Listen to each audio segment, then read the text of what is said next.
Look up at the night sky tonight, and what do you see? Pinpricks of light, distant suns, the silent dance of planets, a spectacle of pure science.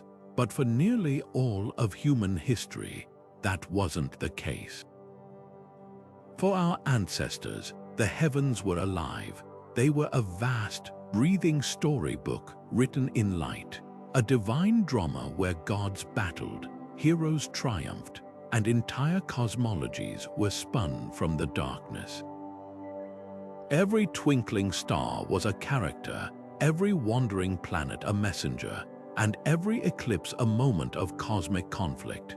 This is the profound and beautiful connection between astronomy and mythology, a relationship so deep it shaped the very foundations of civilization, art, and our understanding of our own place in the universe. This wasn't just stargazing, it was world-building. It was the human impulse to explain the unexplainable, to find pattern in the chaos, and to weave our deepest fears, hopes, and values into the fabric of the cosmos itself. In this video, we are going on a journey back through the ages to rediscover that lost sky. We'll stand beside an ancient Egyptian priest, watching for the rise of the star Sirius, knowing it signals the life-giving flood of the Nile and the return of the goddess Isis. We'll sit with Greek storytellers as they point to the belt of Orion and recount the tale of the great hunter forever pursuing the Pleiades sisters. We'll hear the fears of Norse villagers as they witness a solar eclipse, believing the wolves Skirl and Hati have finally caught their prey.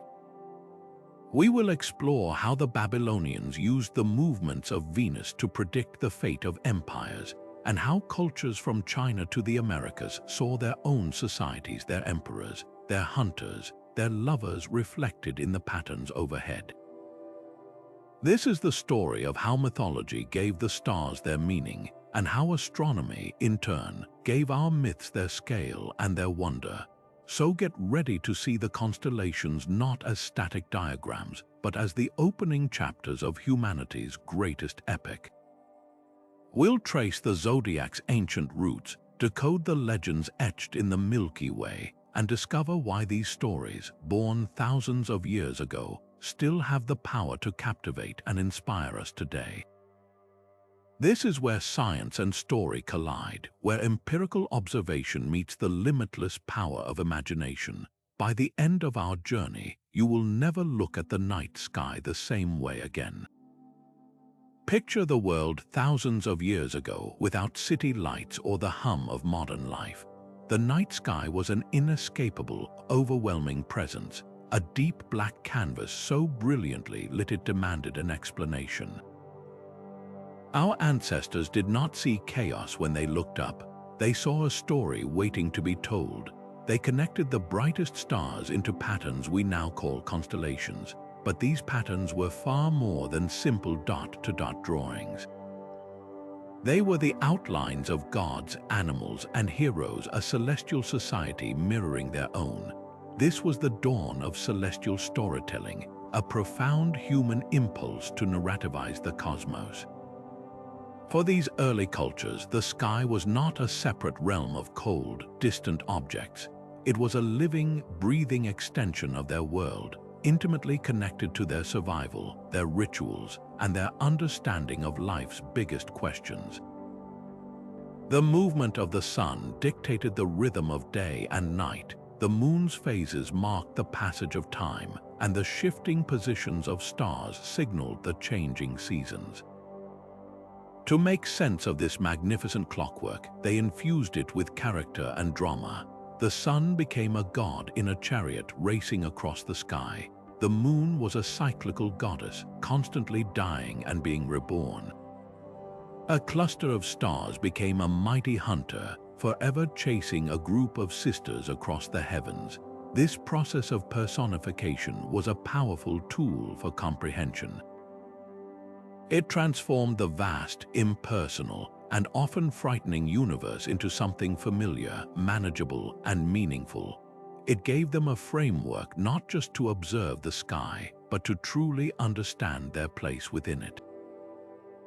This was the birthplace of a unified system where astronomy and mythology were one and the same, a symbiotic relationship that would shape human civilization for millennia to come. Consider the practical necessity behind these myths. For the ancient Egyptians, life itself depended on the Nile River's annual flood, which deposited rich, fertile silt across the farmland. They noticed that just before this life-giving event, the star Sirius would reappear in the pre-dawn sky after being invisible for months. This heliacal rising was a celestial alarm clock, a reliable signal that the flood was coming. But they didn't just see a star, they saw Sopdet, the goddess who eventually merged with the powerful figure of Isis. Her return from the underworld was a divine act that brought fertility and abundance to the land. This myth provided a spiritual reason for a natural phenomenon, seamlessly blending careful astronomical observation with deep religious belief. It was a story that ensured the knowledge was preserved and passed down through generations, encoded not in a dry scientific manual, but in a captivating narrative woven into their very culture. Similarly, countless cultures used the Pleiades star cluster, often seen as seven sisters, as an agricultural marker. Its first appearance in the evening sky might signal the time to plant crops, while its disappearance in the morning could indicate the start of the harvest or the coming of winter. The story of the sisters being pursued by Orion made this important cluster easy to find and remember, turning a critical piece of survival information into an unforgettable tale. This fusion of observation and narrative did more than just create calendars, it built entire cosmologies. It provided answers to the most fundamental human questions. Where did we come from? What is our purpose? What happens after we die? Many creation myths describe the ordering of the heavens as the final, definitive act of the gods, separating the light from the darkness and placing the celestial bodies in their proper places. The sky became a model of the universe, a reflection of the divine order, and a map for the human soul's journey after death. The pyramids of Egypt, for instance, were aligned with astonishing precision to specific stars, believed to be a physical ramp for the Pharaoh's spirit to ascend and join the immortal gods in the sky. In this way, celestial mythology was the bedrock of spirituality, philosophy, and early science.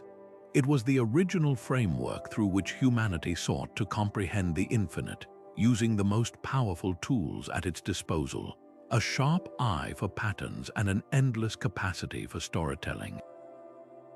This deep, ingrained need to find meaning in the stars is the very foundation upon which all of our later astronomical discoveries were built, a timeless reminder that the journey to scientific understanding often begins not with an equation, but with a story. Now, let's turn our attention to one of the most famous and lasting creations of this ancient partnership, the Zodiac. This celestial belt, a pathway across the sky traced by the sun, moon, and planets, is far more than an astrological tool. It is a sprawling epic written in the stars, where every constellation is a chapter from a legendary past.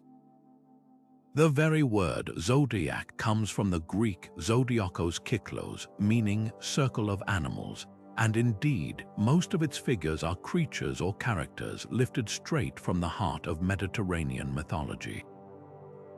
These were not random assignments. Each sign encapsulates a powerful story that served as a mnemonic device, a moral lesson, and a practical guide to the world. Consider the very beginning of the cycle with Aries, the ram. This is not just any sheep, it is the mythical golden-fleeced ram that saved the children of the cloud nymph Nephil, Phrixus and Hel from a treacherous fate. After its death, its fleece became the object of quest for the hero Jason and his Argonauts, a symbol of authority and kingship. Following Aries comes Taurus, the bull, a figure of immense power and duality. This is the magnificent white bull that Zeus transformed into to carry the Phoenician princess Europa across the sea to Crete, where she would become the mother of a legendary line of kings. Yet, in another tale, Taurus is also the vicious Cretan bull, a monster conquered by the hero Hercules. Then we have Gemini, the twins, representing the inseparable bond between the mortal Castor and the immortal Pollux. So profound was their brotherly love that when Castor was killed, Pollux begged Zeus to let them share his immortality, leading to their eternal placement in the heavens, a testament to loyalty that transcends even death. But these captivating narratives were about much more than entertainment. They were a sophisticated coding system for survival and social order. The sun's annual journey through each zodiac sign corresponded precisely with the changing seasons and the critical agricultural tasks that sustained society. When the sun moved into Virgo, the Virgin, often depicted holding a sheaf of wheat, it signaled the time for harvest in the Mediterranean world. The appearance of Aquarius, the water-bearer, pouring forth his stream, often aligned with the season of rains and the expectation of spring. For ancient sailors, the positions of these familiar constellations provided navigational aids during their voyages across the open sea, turning the sky into a reliable map. This system evolved into a complex cosmic clock, dividing the year into 12 segments, each governed by a different celestial archetype. This rhythm dictated not only farming and sailing, but also cultural and religious rituals. Festivals, coronations, and sacred ceremonies were scheduled to align with propitious zodiacal signs, weaving astronomy and mythology directly into the fabric of daily life and governance. The planets, seen as wandering gods, added another layer of drama to this celestial stage. The swift movement of Mercury reflected the god's role as a messenger, while the brilliant, beautiful glow of Venus embodied the goddess of love and beauty. The reddish hue of Mars evoked the god of war, its unpredictable motion across the zodiacal backdrop seen as an omen of conflict or strife. This deeply ingrained framework, where myth gave meaning to astronomical observation, has proven astonishingly resilient. While modern astronomy has moved far beyond these ancient stories, the zodiac's mythological roots remain firmly planted in our collective consciousness. They influence everything from art and literature, where zodiacal symbols abound, to the language of modern horoscopes that still use these ancient archetypes to describe human personality and destiny. The fact that we still recognize these patterns and their names, thousands of years after they were first conceived, is a powerful testament to the enduring ability of a good story to give lasting meaning to the silent, majestic dance of the heavens. While the zodiac provided a grand celestial calendar, the ancient Greeks populated the entire northern sky with a sprawling epic of their own, turning the darkness above into a stage for their most beloved heroes, tragic figures, and cautionary tales. This wasn't merely a collection of random patterns, it was a divine drama, a nightly performance of mythology that reinforced their cultural values and explained the very nature of the world around them. At the heart of this cosmic theater stands Orion, perhaps the most recognizable of all constellations. The mighty hunter, armed with a club and a sword dangling from his iconic belt, is forever accompanied by his two loyal hunting dogs, Canis Major and Minor. But his story is one of eternal pursuit and tragic irony. He is locked in an endless chase across the heavens, following the delicate cluster of the Pleiades sisters, the 7 daughters of the Titan Atlas. This celestial motion wasn't just a pretty picture, it offered a poetic explanation for why these star groups appear to move together through the night sky, a narrative woven directly from the threads of Greek myth. The tales etched in the stars often served as powerful moral lessons, warnings against the flaws the Greeks feared most. Look to the north and you will find Cassiopeia, the vain queen, easily spotted by her distinct W or M shape. Her story is a classic parable against hubris. She boasted that her beauty, or that of her daughter Andromeda, surpassed even that of the Nereids, the sea nymphs. This arrogance angered the god Poseidon, who sent a sea monster to ravage her kingdom as punishment. Her celestial sentence was a uniquely humiliating one. She was placed in the sky tied to her throne, destined to spend half of every night upside down as she circles the pole star, a constant and very public reminder of the dangers of excessive pride. Nearby, her daughter Andromeda is chained to a rock, a victim of her mother's folly, forever awaiting the rescue by the hero Perseus, who himself is immortalized nearby, holding the severed head of the Gorgon Medusa. This entire family drama, frozen in starlight, served as a continuous lesson about the consequences of arrogance and the virtues of heroism. This anthropomorphic approach to the cosmos did more than just teach morals. It made the science of astronomy accessible, memorable, and deeply personal for everyone, from the philosopher to the farmer. By giving names, stories, and emotions to the stars, the Greeks transformed an intimidating and complex subject into a familiar cast of characters. The slow, predictable dance of these figures across the seasons became a way to mark time, to navigate the seas, and to understand the changing world. The hero Hercules, depicted kneeling in the sky after completing his 12 labors, was not just a constellation but a symbol of strength and perseverance.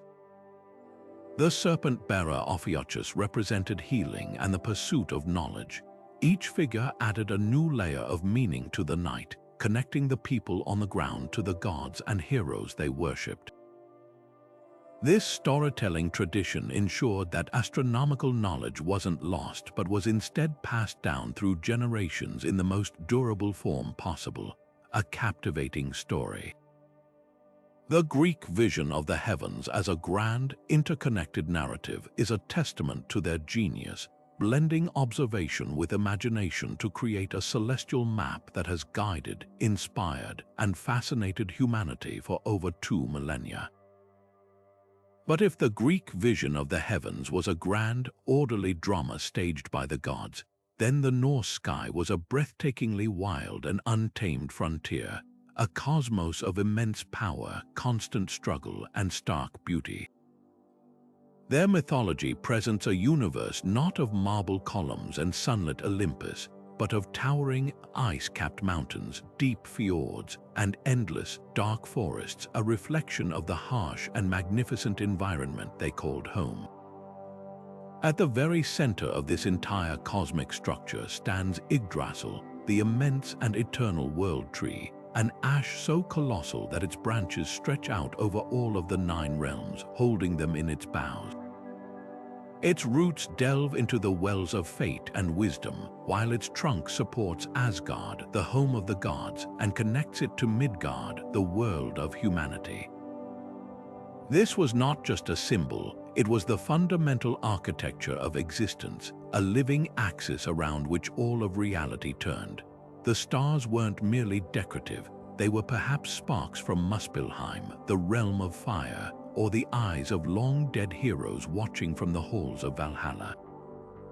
This worldview was one of inherent conflict and precarious balance, a theme perfectly captured in their explanation for the most fundamental celestial motions.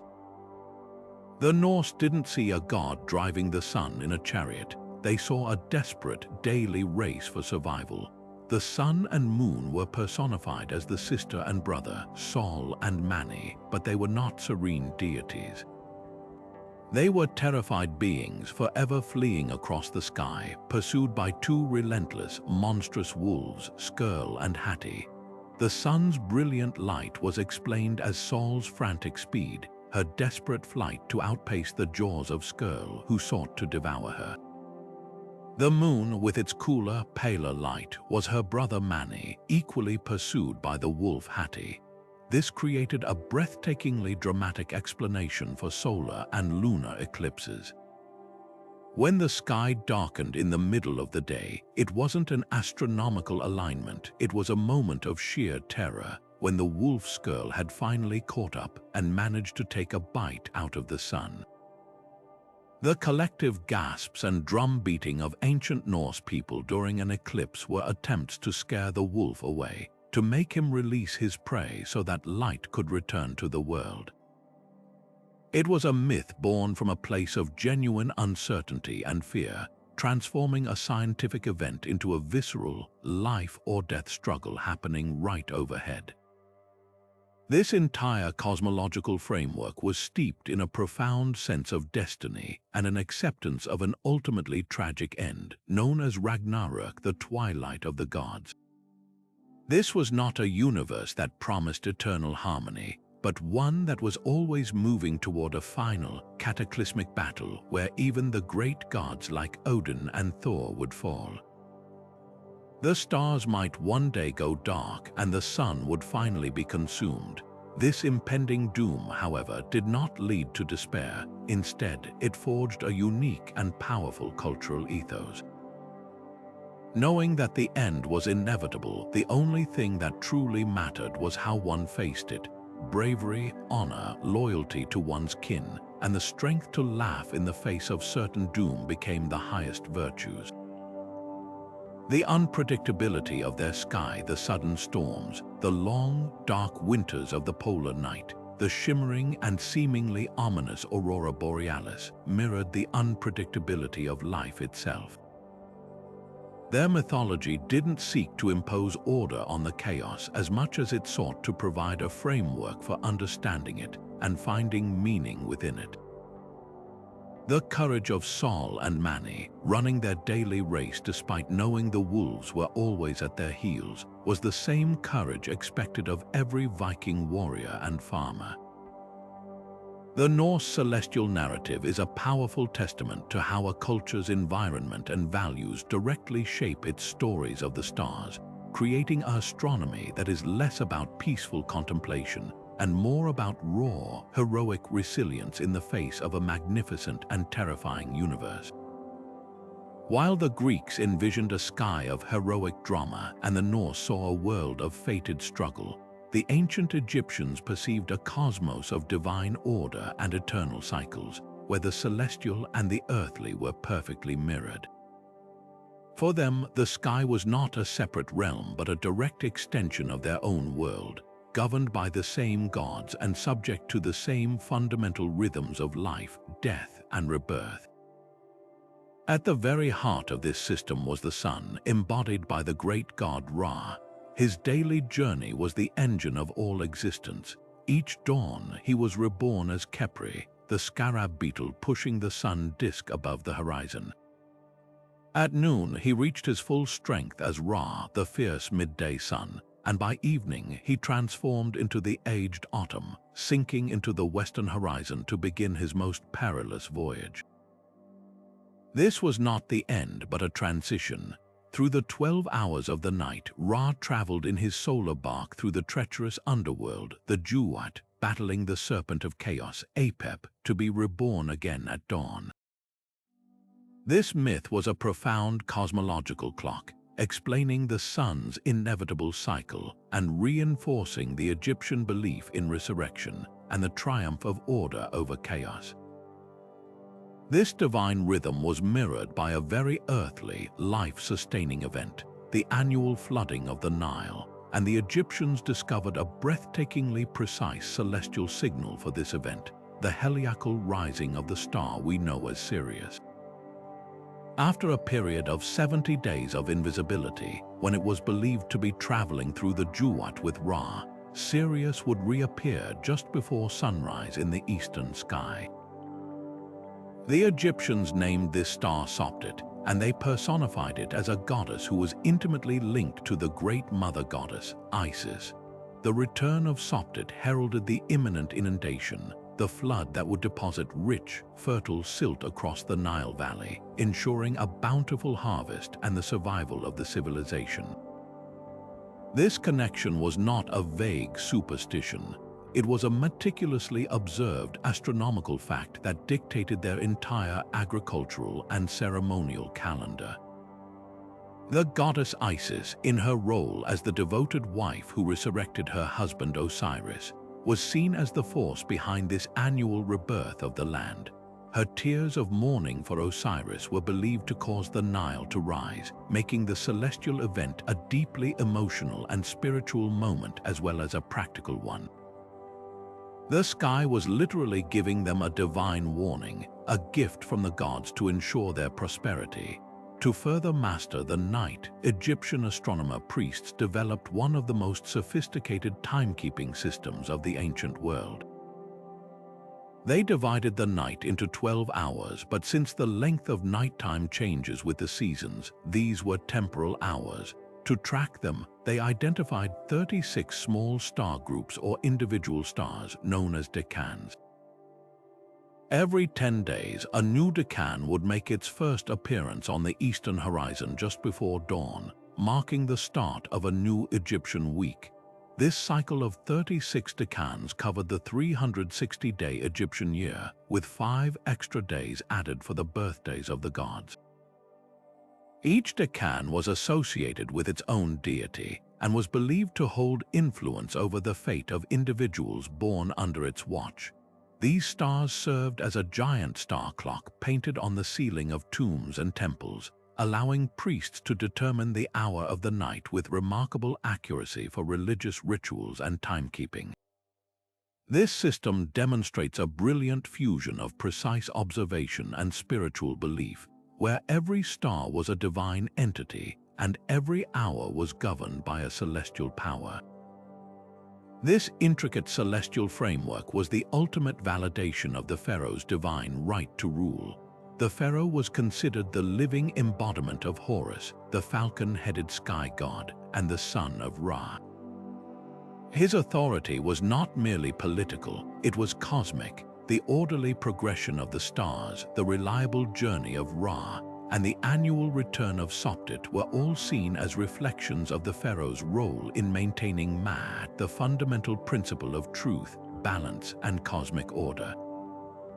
If the pharaoh failed in his duties, the universe itself could fall into chaos. The Nile might not flood, the sun might not rise, and the stars might stray from their courses. Therefore, Egyptian astronomy was not a purely scientific pursuit. It was a sacred science, a vital tool for upholding the very structure of reality.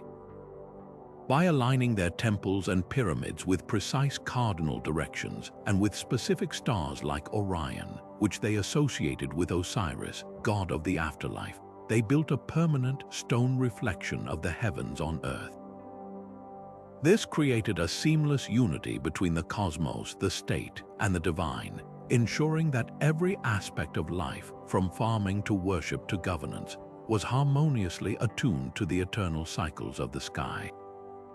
Yet while the Egyptians saw a sky of eternal, cyclical order, the Mesopotamian mind perceived something far more dynamic and consequential, a celestial court of divine beings whose every movement was a direct message, an omen to be decoded for the survival of kings and empires. In the Fertile Crescent between the Tigris and Euphrates rivers, the Babylonians and their predecessors, the Sumerians along with the later Assyrians, looked upward and saw not a reflection of their world, but a council of powerful, capricious gods whose whims dictated the fate of everything below. For them, astronomy was not a passive observation of divine cycles. It was an active, urgent form of divination, a sacred science they called astrology, born from the desperate need to understand the will of the gods and, if possible, to avert their wrath. This system was built on a fundamental belief: the planets were not mere objects, they were the gods themselves walking across the sky. Each celestial body was a divine personality with its own agenda. The radiant, beautiful light of the planet Venus was the goddess Ishtar, the powerful deity of both love and war, whose appearances and disappearances could signal either passionate romance or bloody conflict. The ominous, reddish glow of Mars was not a planet but Nergal, the fierce god of the underworld, plague, and war, whose movements were watched with intense anxiety as a potential harbinger of epidemic or invasion. Even Jupiter, the largest and most stately planet, was Marduk, the supreme patron god of Babylon, whose position was scrutinized for signs regarding the health and fortune of the king and the state itself. The mythology of these deities, their personalities, their relationships, and their conflicts provided the entire lexicon for interpreting the sky. If Mars drew close to a certain star cluster, it wasn't an orbital conjunction. It was Nergal marching toward a battle, and the omen had to be read to determine who would win and who would suffer. This practice of celestial divination reached an astonishing level of bureaucratic sophistication. Teams of scholar priests, known as Tupshar Enuma Anu Enlil, scribes of the series, when the gods Anu and Enlil, were employed by the palace to observe the sky every single night from towering ziggurats that served as the world's first official observatories. They did not simply watch, they recorded everything with meticulous precision on clay tablets, creating a vast archive of data that spanned centuries. They noted the precise path of planets, the timing of lunar eclipses, the appearance of comets, and even atmospheric phenomena like halos around the moon. But crucially, next to these observations, they recorded correlating historical events: a revolt in a distant city, the death of a king, a devastating flood, or a bountiful harvest. Over generations, they amassed a massive statistical database looking for patterns. They were essentially creating the first empirical predictive models, but the predictions were framed not as science, but as divine messages. An omen might read, "If the moon is eclipsed on the 14th day and it is red, the king will die and the city will be besieged." This was not a guess. It was based on a historical record that showed a pattern between red lunar eclipses and subsequent political turmoil. Their mythology provided the narrative framework, but their method was one of rigorous, systematic observation and correlation. This painstaking work led to one of their most enduring contributions to the world, the invention of the Zodiac. To track the precise movements of the moon and planets against the backdrop of stars, they needed a consistent measuring tape in the sky. They divided the path of the sun, the ecliptic, into 12 equal sections of 30 degrees each section named after the prominent constellation within it. This was the birth of the 12-sign zodiac we still recognize today, though their original names and some symbols were slightly different.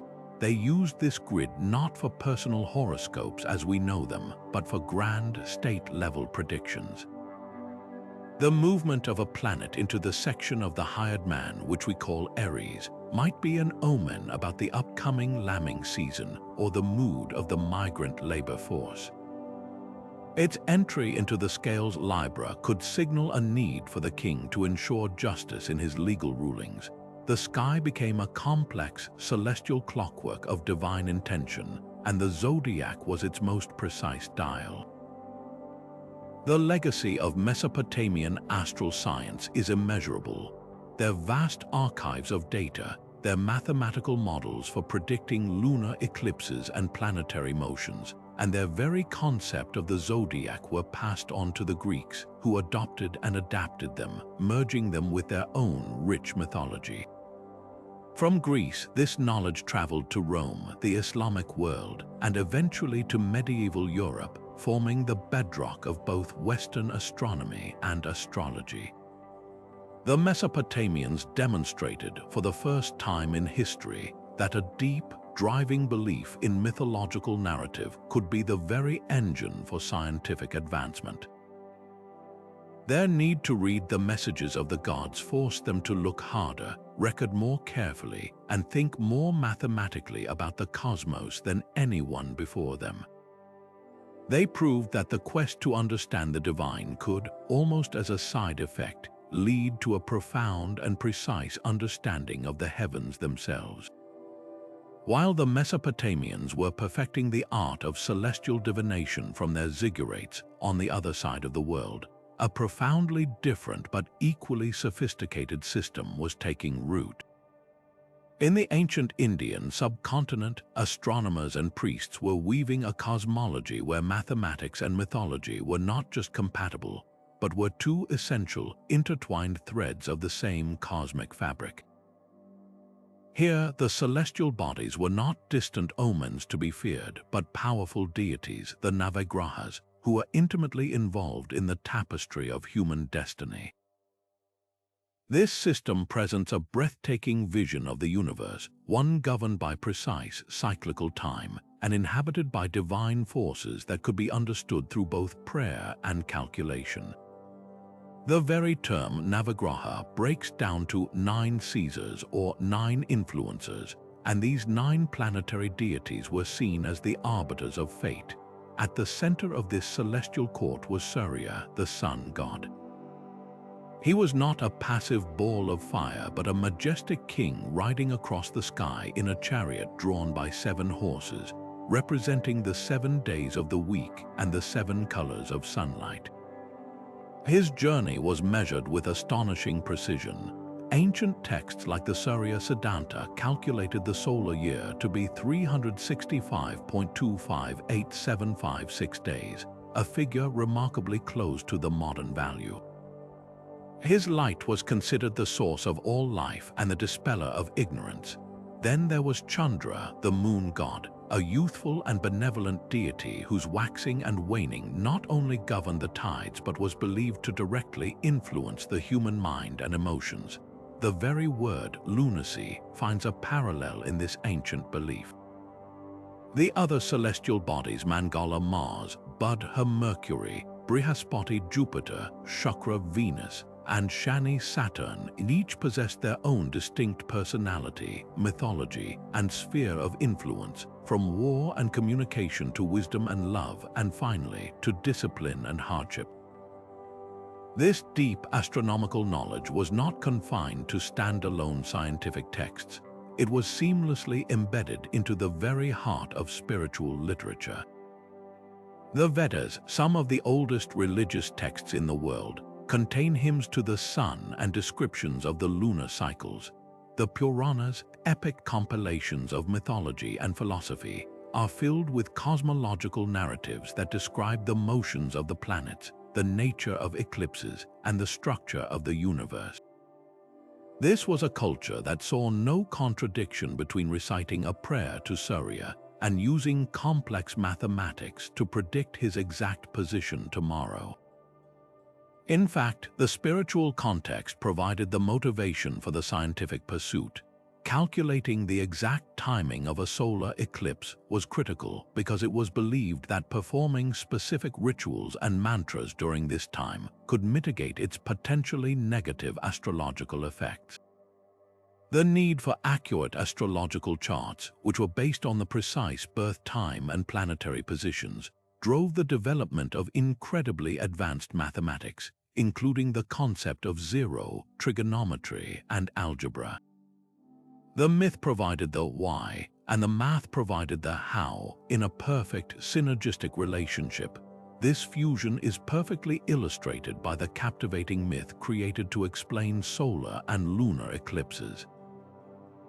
The story tells of the Samudra Manthan, the churning of the cosmic ocean by gods and demons to obtain the nectar of immortality.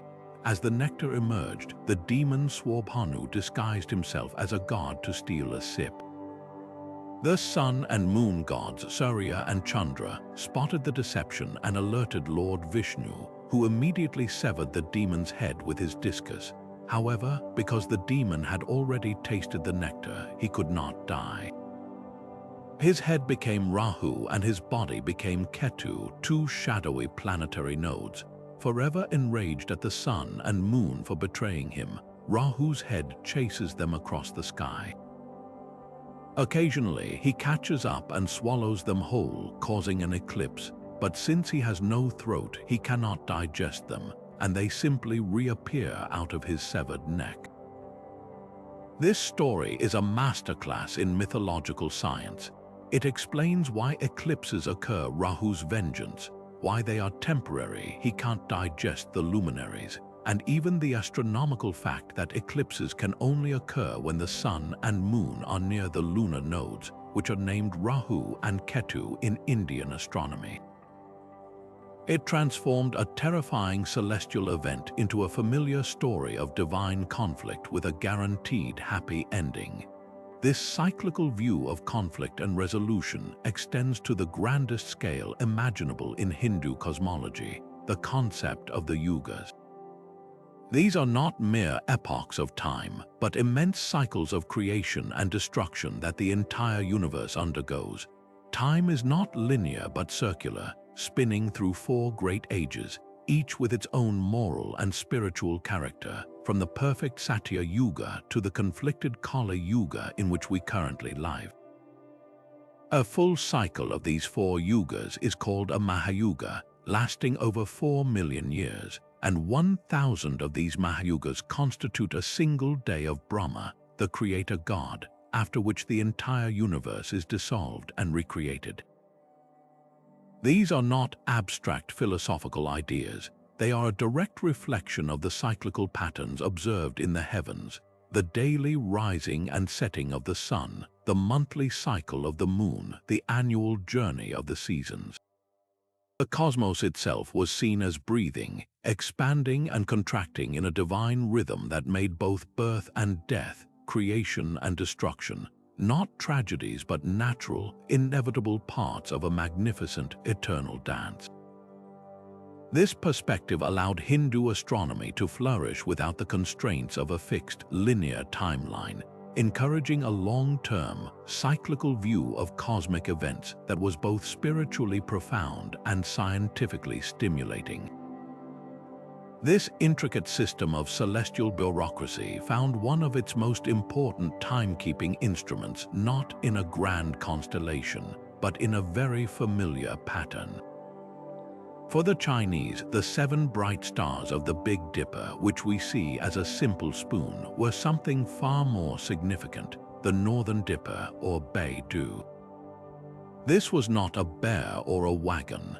It was the radiant heavenly chariot of the supreme deity, and its handle served as the great celestial clock hand for the entire empire. The Dipper's rotational movement around the North Pole star, which they called the Emperor's Palace, was meticulously observed. The direction the handle pointed indicated the season: east in spring, south in summer, west in autumn, and north in winter.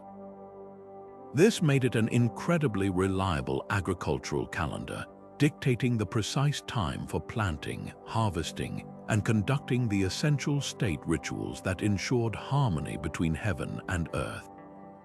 The pole star itself was the unmoving emperor, the absolute center of the cosmic order, around which his entire celestial court, represented by all other stars, dutifully revolved.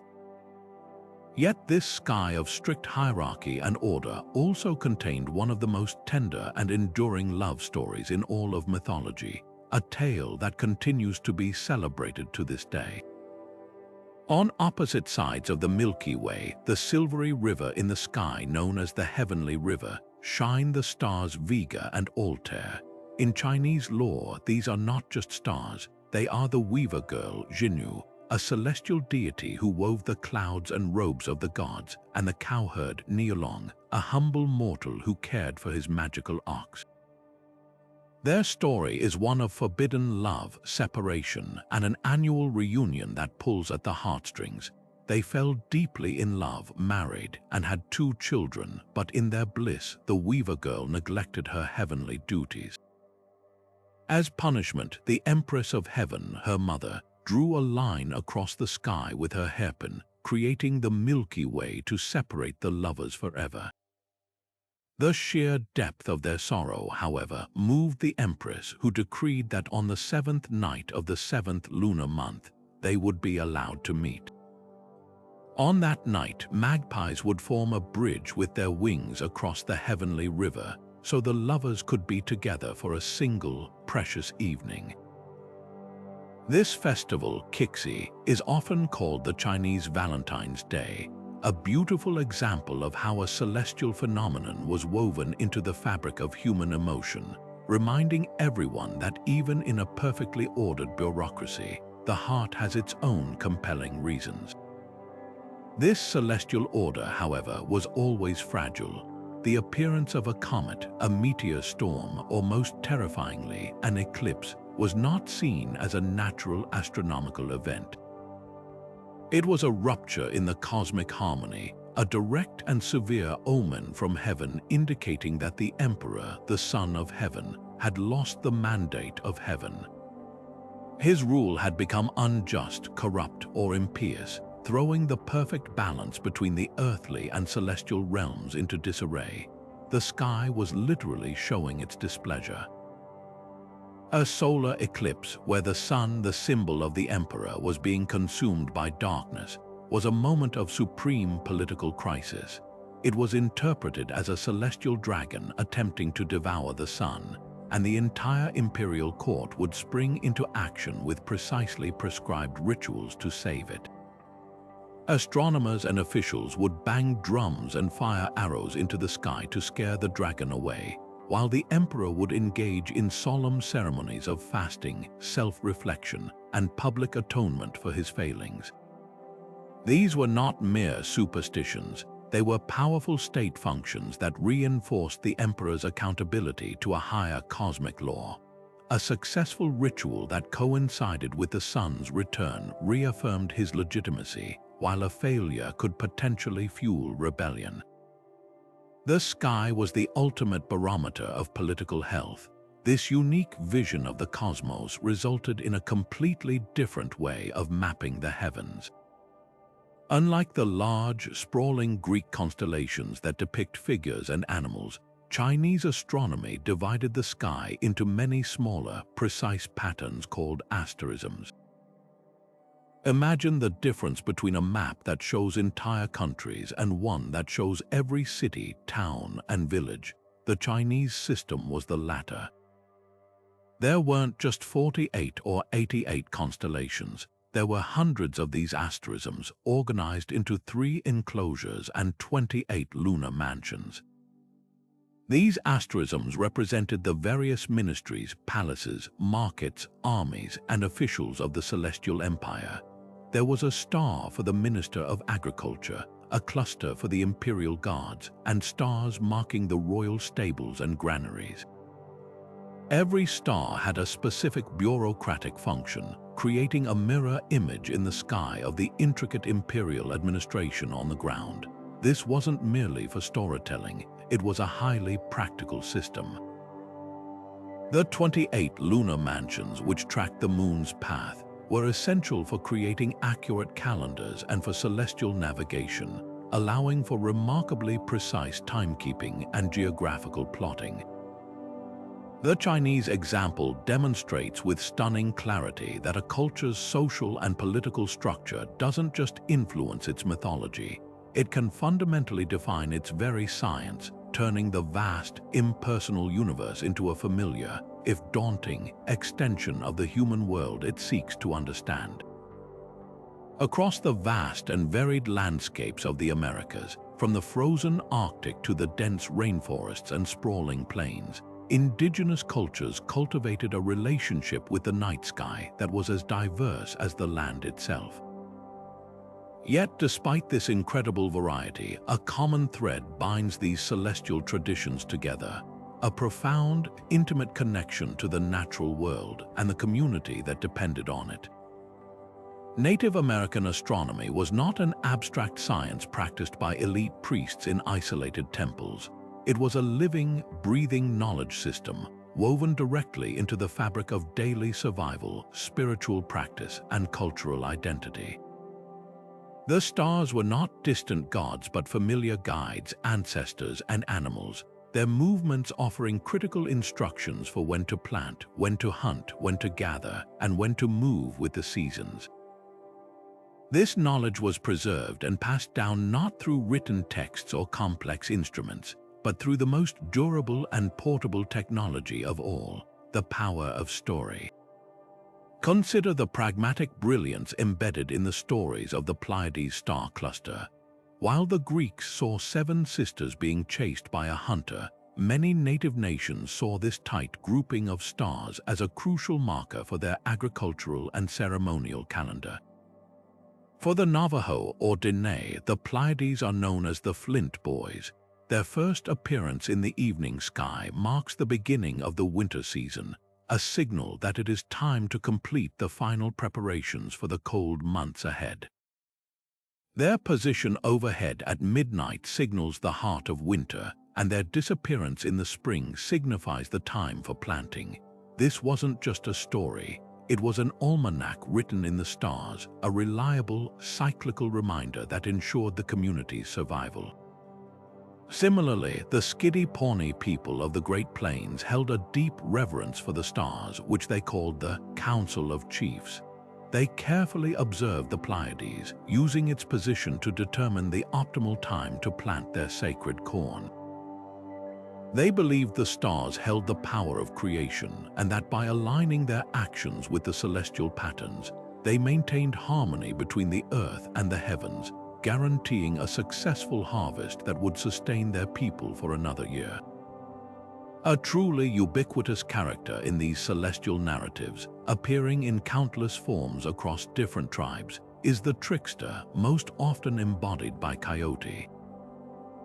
Unlike the noble heroes of Greek myths or the fearful gods of the Norse, Coyote is a complex, chaotic, and deeply relatable figure. He is a shapeshifter, a creator, a fool, and a teacher all at once. In many stories, the very arrangement of the stars is a direct result of Coyote's mischief. One widespread tale tells of a time when Coyote grew frustrated that the world was too dark. He decided to steal a bag of stars from the creator or another powerful being. In his excitement or clumsiness, he either tossed them haphazardly into the sky, creating the random scattering of stars we see today, or he burst the bag open, allowing the stars to escape and settle into their current patterns. Other stories explain specific phenomena. The Milky Way might be the dusty trail left by Coyote running across the sky, or a missing star might be one he stole and tried to keep for himself. These narratives do more than just explain why the night sky looks the way it does. They serve as vital cultural lessons. Coyote's antics and their consequences teach listeners about the dangers of greed, the importance of thinking through one's actions, and the inherent balance between chaos and order in the world. He is a reminder that not everything is perfectly planned, that mistakes happen, and that humor and humility are essential parts of life. This rich tapestry of knowledge was meticulously preserved through a powerful and resilient method, oral tradition. Elders and storytellers would share these celestial narratives around campfires and during community gatherings, ensuring that critical information about navigation, seasons, and weather was passed to the next generation in a form that was engaging, memorable, and culturally significant. A story about the 3 stars in Orion's belt might double as a lesson on how to find due north. A myth about the moon's phases could encode the best times for night hunting. This oral transmission was not a primitive alternative to writing. It was a sophisticated pedagogical system that embedded practical science within moral philosophy and cultural values, ensuring that a person could not learn one without the other. This stands in stark contrast to the more formalized, mathematically driven systems that developed in Eurasia. Native American astronomy was profoundly localized and pragmatic. The stories from a coastal tribe would focus on stars that guided fishing and predicted storms, while a plains tribe's lore would emphasize stars that signaled buffalo migrations or the ripening of prairie turnips. There was no single, unified sky myth because there was no single, unified experience of the world. The sky was a mirror, reflecting the specific environment, needs, and values of the people who lived beneath it. This incredible diversity of celestial storytelling offers a crucial and beautiful lesson. There is no one true way to connect the stars with stories. Every culture looks up at the same infinite darkness and, using the unique lens of its own experience, finds a different set of patterns, characters, and meanings, creating a universe that is uniquely their own. But this grand, glowing scar across the night sky is far more than just a collection of distant suns. For nearly every culture that has ever looked up in wonder, the Milky Way has been a profound and powerful symbol, a celestial landmark so immense and striking that it demanded its own epic story. It became a river of light, a road of spirits, a bridge for gods, and a poignant reminder of love separated by the vastness of the heavens. This shared impulse to narrativize the galaxy reveals a deep human need to transform the incomprehensibly large into something intimate and meaningful, to find our own stories reflected in the grandest canvas of all. The ancient Greeks, with their pantheon of flawed and passionate gods, saw the origin of the Milky Way in a moment of divine intimacy and startling surprise. Their story begins with the infant Heracles, the son of Zeus and a mortal woman, Alcmene. To grant her son immortality, the goddess Hera, who was not only Zeus's wife but also notoriously jealous of his many offspring, had to be tricked into nursing him. While she slept, the baby was put to her breast, but he nursed with such ferocious strength that Hera awoke in shock and pain, pushing him away. Her milk, bursting forth, sprayed across the vault of the heavens, creating that shimmering, milky path. This name, the Milky Way, or Galaxias Kyklos in Greek, meaning milky circle, has endured for millennia. It's a story that captures the messy, emotional, and often chaotic nature of the Greek gods, turning a galactic feature into a permanent monument to divine family drama. In the stark and heroic world of Norse mythology, the Milky Way took on a completely different character. They knew it as Bifrost, the shimmering, burning rainbow bridge that connected the realm of mortals, Midgard, with the divine fortress of Asgard, home of the Aesir gods. This was no gentle path. It was a bridge of fire and brilliant light, guarded by the watchful god Heimdallr, who stood ready to sound his horn, Gjallarhorn, at the first sign of any threat. Bifrost was both a connection and a barrier, a symbol of the fragile link between humanity and the divine. It was said that only the gods could safely cross it; for others, it would burst into flames. This vision of the galaxy as a bridge reflects the Norse worldview, a universe of immense beauty and power, but also one of constant vigilance and impending conflict, a pathway that promised glory but demanded strength and courage to even contemplate crossing. On the other side of the world, in Japan, the same band of light inspired a tale of heartbreaking separation and loyal devotion, a story that is still celebrated every year during the festival of Tanabata. Here, the Milky Way is the Amenagawa, the heavenly river. On its one side shines the star Vega, the weaver princess Orion, who wove beautiful fabrics for the gods. On the other side is Altair, the cowherd Kengu. They fell deeply in love, but in their bliss, Orion neglected her weaving and Kengu his herd. As punishment, the Emperor of Heaven, Orion's father, separated them, placing them on opposite banks of the great river. He decreed that they could only meet once a year, on the 7th night of the 7th month, if Orion had completed her work. On that night, a flock of magpies would form a bridge with their wings across the heavenly river, allowing the lovers to be reunited for a single, precious evening.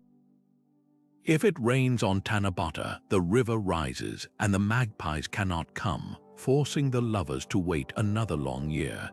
This story, so similar to the Chinese tale of the weaver girl and the cowherd, shows how the galaxy's dividing appearance naturally evoked themes of love, loss, and the hope for reunion across impossible distances.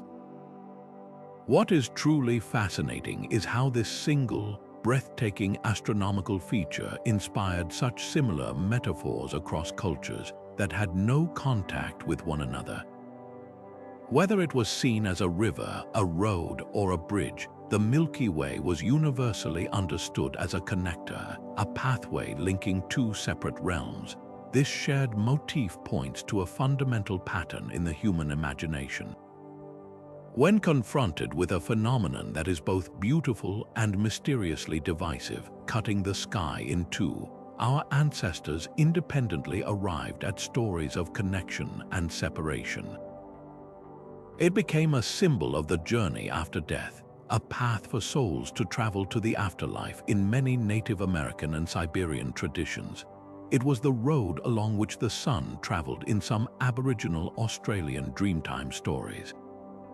This consistency reveals a common psychological response. We look at the starry band and we see a road because we ourselves are travelers. We see a river because we live by waterways that both divide and connect landscapes. We see a bridge because we are constantly striving to cross the gaps between us, to reach from our mortal world toward something greater, something eternal, written in the light of a billion stars. Now imagine for a moment the sheer terror of a total solar eclipse unfolding in the ancient world. Without warning, in the middle of the day, the sun begins to vanish. The sky plunges into an unnatural twilight, the air grows cold, and stars appear where they have no right to be. For our ancestors, this was not a fascinating astronomical event. It was a moment of pure primal dread. The world was quite literally falling apart. The fundamental order of the cosmos was breaking, and it felt like it might never return. In the face of this overwhelming fear, every culture on Earth did the same thing. They created a story. They invented a narrative of conflict to explain the chaos, because a story, however frightening, is always less terrifying than senseless, random oblivion.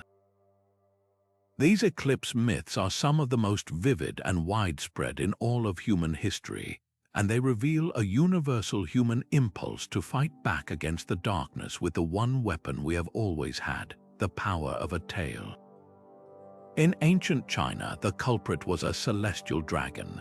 This was no metaphorical beast. It was a very real, very hungry monster that was attempting to consume the source of all life. The word for eclipse itself, shi, means to eat, a direct reference to this belief. The response to this attack was a magnificent communal effort to drive the beast away.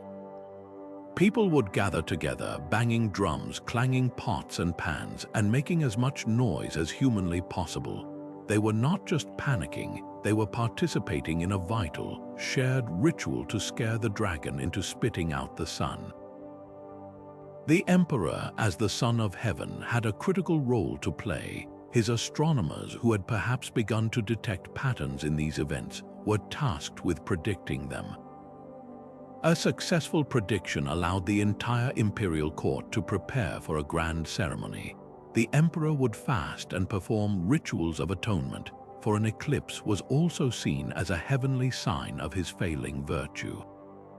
The successful return of the sun after these rituals reaffirmed his divine mandate to rule and restored cosmic and political order simultaneously. Meanwhile, in the frozen north, the Vikings saw a different kind of struggle playing out overhead. For them, the sun and moon were the sister and brother, Sol and Mani, locked in a desperate, eternal race across the sky, perpetually pursued by two monstrous wolves, Skirl and Hati. A solar eclipse was the heart-stopping moment when Skirl finally caught up to Sol and sank his jaws into her. The dimming of her light was the wolf swallowing her, and the eventual return of the sun was her miraculous escape. This narrative fit perfectly into the Norse worldview of a universe defined by struggle, bravery, and an ultimately tragic fate known as Ragnarök, when the wolves would finally succeed and the sky would go dark forever. Their rituals, too, were loud and desperate attempts to frighten the wolf and aid the sun in its flight, a collective act of defiance against a predetermined doom. In Hindu mythology, the drama is one of divine vengeance and cosmic anatomy.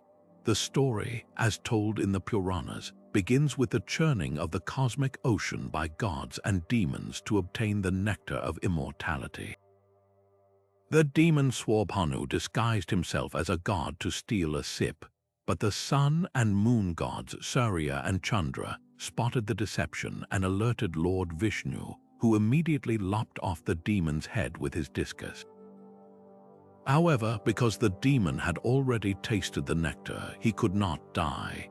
His head became the disembodied entity known as Rahu, and his body became Ketu.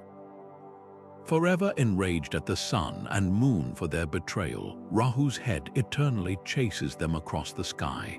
An eclipse occurs when he momentarily catches them and swallows them whole. But because he has no throat or body, he cannot digest them, and they simply fall out of the bottom of his severed neck, reappearing in the sky.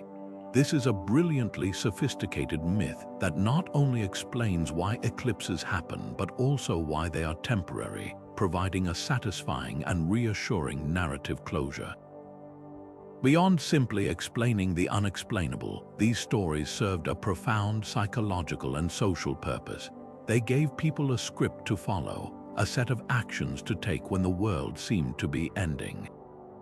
The communal noise-making, the prayers, the rituals led by kings and priests, these were not superstitions. They were mechanisms for managing terror, for restoring a sense of agency and control in the face of cosmic chaos. This collective action reinforced social bonds and hierarchies, uniting everyone from the lowest farmer to the highest emperor in a shared mission to save the sun. Furthermore, the very act of crafting these stories and paying such close attention to eclipses laid the groundwork for true science. The priests and astronomers who were tasked with predicting these events to prepare for rituals began to keep meticulous records. They noticed cycles like the Saros cycle, which allows for the prediction of eclipses over an 18-year period. The desire to understand the whims of the gods, to anticipate the dragon's hunger or Rahu's wrath, ultimately led to the meticulous observation and mathematical calculation that would evolve into predictive astronomy.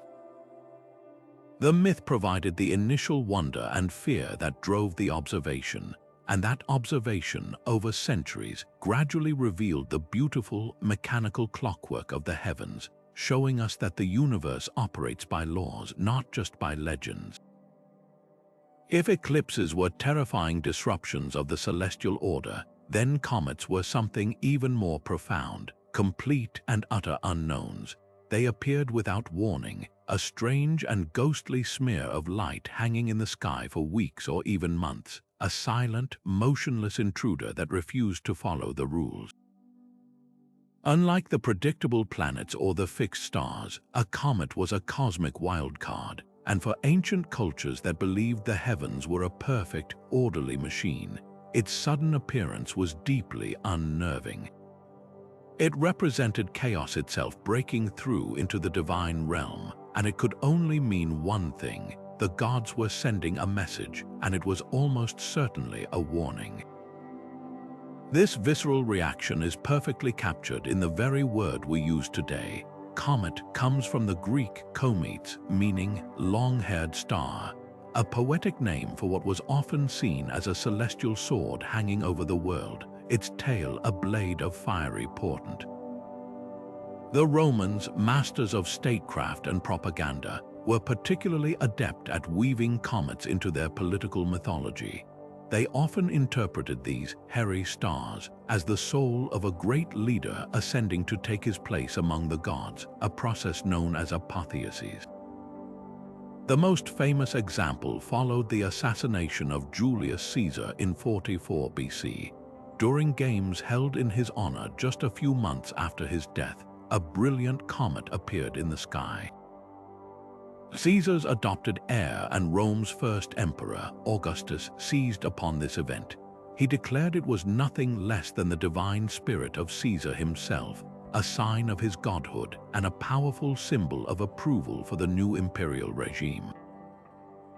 This was not just a superstition, it was a brilliant piece of political theater, using the awe of a celestial event to legitimize a dramatic shift in power and cement the authority of the Julio-Claudian line. The comet was minted onto coins, ensuring that every citizen would see the link between the new emperor and the heavens, turning a symbol of fear into one of sanctioned divine right. On the other side of the world, the Maori of Aotearoa, or New Zealand, saw comets not as political symbols but as profound spiritual messengers. They knew them as wechirangi, celestial stars or strangers, and their appearance was treated with immense gravity. A comet was often seen as an omen of impending death, particularly for a chief or a person of high rank, or as a portent of war, famine, or great social upheaval. But it wasn't simply a bad sign, it was a communication from the spirit world, a tap on the shoulder from the ancestors. This belief prompted immediate action. Communities would engage in rituals such as the Wangai Hau, a ceremony to feed and appease the gods, and would carefully observe the comet's path, its color, and the direction of its tail to decipher its specific meaning. A reddish hue might signal bloodshed, while a comet moving toward a certain village could be a direct warning to that tribe. This practice shows a sophisticated attempt to not just fear the unknown, but to actively engage with it, to read the sky as a complex text filled with nuanced messages from the divine. This deep-seated belief in the communicative power of comets permeated Western thought for centuries. It is immortalized in William Shakespeare's Julius Caesar, where the nobleman Calpurnia, pleading with her husband not to go to the Senate on the Ides of March, argues that the heavens proclaim the death of princes. She says, "When beggars die, there are no comets seen. The heavens themselves blaze forth the death of princes." This line perfectly encapsulates the era's worldview. The cosmos was not a separate, cold vacuum. It was an active participant in human affairs, intimately connected to the social and political order. The death of a pauper was a terrestrial event, but the death of an emperor was a cosmic one, significant enough to cause a rupture in the sky itself. A comet was the universe's breaking news alert, a headline written in fire for everyone to see. This interpretation stemmed from a fundamental philosophical framework, the concept of the great chain of being. This was a hierarchical structure of all matter and life, believed to have been decreed by God, which stretched from the most base minerals up through plants, animals, humans, angels, and finally to God at the pinnacle. In this worldview, everything was interconnected. A disturbance at one level, like the political assassination of a ruler, could cause a sympathetic disturbance at another level, manifesting as a freak weather event, the birth of a two-headed calf, or the appearance of a comet. Therefore, a comet wasn't merely a sign. It was a direct symptom of a rupture in the world's natural order. Its unpredictable nature challenged the very idea of a predictable, clockwork universe, making it the perfect symbol of divine intervention, chaos, and radical change. And even today, long after Edmund Halley calculated the predictable orbit of his famous comet, and we've sent probes to fly through a comet's coma, that ancient psychological power remains. When we look up at a shooting star, a meteor burning up in our atmosphere, we don't just see a piece of space rock. We feel an instinctive urge to make a wish. This tiny, fleeting streak of light still holds a whisper of its ancient majesty. It is a momentary break in the monotony of the night, a spark of magic that feels personally meant for us. We may know the scientific explanation, but we still participate in the ritual, connecting ourselves to a tradition that stretches back thousands of years. That gasp of delight, that sudden intake of breath at the unexpected beauty, that is the modern echo of the ancient awe, proving that these celestial visitors still speak to a deep, primal part of our psyche, a place where science and story forever intertwine. Look up at the night sky and find one of the bright, non-twinkling points of light, a planet. Today, we know these worlds as spheres of rock and gas orbiting our sun, but for millennia, they were something far more personal and mysterious. They were the wanderers, the ones who refused to follow the fixed patterns of the starry backdrop, and this unique behavior marked them as divine. Each of these celestial travelers was given the name and personality of a god, a mythological association so powerful that it not only shaped ancient science but continues to influence our language and imagination thousands of years later. This is the story of how the planets became the wandering gods, and how their mythical identities came to be written in the very fabric of our understanding of the cosmos. The journey of planetary naming begins not with the Romans, but much earlier with the meticulous sky watchers of Babylon. They were the first to note the peculiar motions of these 5 bright objects: Mercury, Venus, Mars, Jupiter, and Saturn, and they associated them with their most important deities. The fastest-moving planet was linked to Nabu, the god of writing and wisdom, a divine messenger. The brilliantly shining one was Ishtar, the powerful goddess of love and war. The red-hued wanderer was Nergal, the fierce god of the underworld and conflict. The largest and most stately planet was Marduk, the patron god of Babylon and king of the pantheon, while the slowest, most distant planet was Ninurta, the god of agriculture and time. These were not casual nicknames, they were profound identifications. The Babylonians believed the planets were the gods themselves, moving through the celestial realm and influencing events on Earth through their positions and interactions. This system of celestial divinity was then adopted and adapted by the Greeks, who saw in the Babylonian gods parallels to their own pantheon. They mapped their own deities onto the planets. Nabu became Hermes, the swift messenger of the gods. Ishtar became Aphrodite, the goddess of beauty and love. Nergal became Ares, the god of war. Marduk became Zeus, the king of the gods, and Ninurta became Cronus, the Titan lord of time and the harvest. The Romans later simply translated these Greek names into their own Latin equivalents, giving us the names we use today: Mercury, Venus, Mars, Jupiter, and Saturn. This process of cultural translation ensured that the mythological identities of the planets were not lost, but were instead reinforced and spread across the Western world. The Romans looked at the sky and saw a reflection of their own state religion, a celestial senate of powerful, capricious beings whose movements could determine the fate of emperors and empires. The characteristics of each planet perfectly matched the mythology of its divine namesake, creating a beautiful and intuitive symmetry. Mercury, the innermost planet, completes its orbit around the Sun in just 88 Earth days, appearing to dart back and forth across the sky with incredible speed.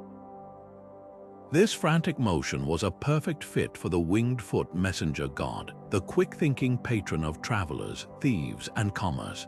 Venus, shrouded in thick, reflective clouds, is the brightest object in the night sky after the moon, a beacon of stunning beauty. Its appearance as both the morning star and the evening star linked it naturally to the goddess of love and beauty, a radiant and captivating presence. Mars, with its distinct reddish glow caused by iron oxide rust on its surface, evoked only one thing: the god of war, its bloody hue symbolizing violence, aggression, and conflict on the battlefield. This fusion of myth and observation reached its zenith during the medieval and Renaissance periods with the practice of astrology. Astrologers built an incredibly complex system that blended the precise astronomical calculations of planetary motions with the psychological archetypes of their associated gods. In a natal chart, the position of these planetary gods at the moment of one's birth was believed to imprint their qualities onto a person's soul and destiny. Someone born under a strong influence of Mercury would be quick-witted, communicative, and adaptable, embodying the traits of the messenger god. A dominant Venus in one's chart suggested a personality inclined toward love, beauty, harmony, and artistic pursuits, channeling the essence of the goddess. Mars's placement indicated one's capacity for aggression, courage, and assertiveness, for better or for worse. This system was a grand synthesis, attempting to link the macrocosm of the heavens directly to the microcosm of the human psyche, using the ancient myths as a guide to understanding human nature itself. The scientific revolution, beginning with Copernicus and solidified by Galileo and Kepler, fundamentally changed our understanding of these wandering points of light. They were not gods circling a central Earth, but other worlds, physical places orbiting the Sun, governed by the same universal laws of physics as our own planet. The telescope revealed Venus to have phases like our Moon, Jupiter to have its own orbiting moons, and Mars to be a barren, cratered desert. This new knowledge stripped the planets of their divine status, reducing them from conscious celestial beings to inert balls of matter. Yet, in a fascinating twist, the mythological names endured. When new planets were discovered in the modern era, Uranus, Neptune, and the demoted Pluto, the tradition continued, reaching back to the same well of Roman mythology to name them. We could have chosen clinical, scientific designations, but we didn't. The names Mercury, Venus, Mars, and Jupiter had already etched themselves too deeply into our cultural consciousness. This enduring nomenclature is a powerful testament to the lasting bond between astronomy and mythology. Every time an astronomer points a telescope at Jupiter or a NAS, a mission is sent to explore Mars. They are invoking the names of ancient gods. These names are more than just labels. They are cultural artifacts, a historical echo that reminds us of a time when the universe was a deeply personal and narrative place. They preserve a sense of wonder and personality that raw scientific data alone cannot provide. While we now know these worlds as complex geological and atmospheric systems, their names ensure we never fully forget that they were once the characters in humanity's first great cosmic story, a drama written in the stars and forever imprinted on our language. Of all the celestial bodies that have captured our imagination, none feels quite as personal or as changeable as the Moon. Unlike the distant, unwavering stars or the stately, predictable planets, the Moon is a world of phases, a constant cycle of death and rebirth that unfolds in our sky every 29.5 days. It is this very rhythm, this beautiful, predictable transformation from a slender crescent to a radiant full orb and back again, that made it one of the most powerful and multifaceted symbols in all of mythology. Across the globe, cultures did not just see a rock in the sky. They saw a divine feminine presence, a goddess who governed the tides of the ocean, the cycles of the earth, and the very rhythms of human life itself. In ancient Greece, she was Selene, a Titaness who drove her moon chariot across the night sky, her pale light a gentle contrast to the harsh sun. The Romans knew her as Lunar, from whose name we derive words like lunar and the haunting lunacy. And in Chinese mythology, she is the tragic and beloved Chang, who after drinking an elixir of immortality, floated up to the moon where she resides with a jade rabbit as her only companion. These were not just pretty stories, they were profound explanations for the moon's intimate connection to the most fundamental aspects of existence. This connection is etched into the very language we use to mark time. The word month is a direct descendant of the word moon, a lasting linguistic fossil from a time when human societies organized their lives not by abstract calendars, but by the clear, visible phases of our celestial companion. For agricultural communities, the moon was an essential guide. The waxing moon was a time for planting crops that bore fruit above ground, its increasing light symbolizing growth and expansion. The full moon provided a brilliant, natural spotlight for harvesting, for holding nighttime community gatherings, or for hunters to track their prey. The waning moon, with its diminishing light, was associated with release, pruning, and planting root crops. The moon was the original almanac, its silent, cyclical journey across the sky providing a reliable, celestial schedule for sowing, reaping, and all the rituals in between. It was a constant, gentle reminder that life itself is a series of phases of beginnings, fulfillments, declines, and renewals. But the moon's predictable cycle could also be interrupted, and nothing was more terrifying than a lunar eclipse, when the familiar, silvery disk would slowly be consumed by a deep, reddish shadow. In cultures that worshipped a moon goddess, this was not an astronomical event. It was a celestial assault. The ancient Mesopotamians believed the eclipse was caused by 7 demons attacking the moon, and they would perform loud, frantic rituals to drive them away. The Inca people of South America thought a celestial jaguar was attacking the moon, and they would shake spears at the sky and make their dogs howl and bark to frighten the predator off. These stories transformed a moment of cosmic alignment into a high-stakes drama, a battle between light and darkness that required the entire community to participate in order to ensure the goddess's survival and the restoration of cosmic order. Even the permanent markings on the moon's face, the vast plains of cooled lava we call Maria, were woven into myth. In European folklore, these patterns were seen as the face of the man in the moon, often interpreted as a figure being punished for some transgression, like the man caught gathering sticks on the Sabbath in the Bible. In Hindu and Buddhist traditions, the same markings are a rabbit, a symbol of self-sacrifice. The story tells of the rabbit who, wishing to feed a hungry god who had disguised himself, jumped into a fire to offer its own body. Touched by this ultimate act of generosity, the god placed the rabbit's image on the moon for all to see, a permanent testament to its virtue. Perhaps the most enduring and pervasive lunar legend is its connection to the human mind, the concept of lunacy.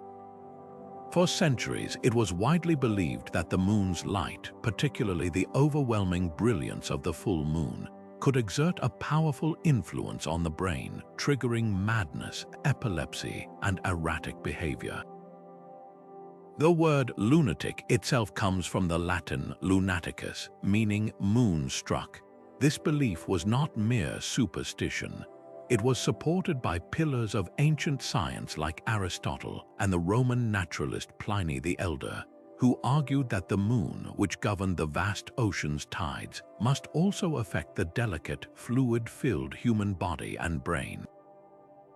This idea persisted powerfully through the Middle Ages and the Renaissance. In William Shakespeare's plays, characters frequently fall under the moon's spell. Othello's epileptic fit is attributed to the moon, and in A Midsummer Night's Dream, the moon is a capricious force overseeing the lovers' chaotic entanglements.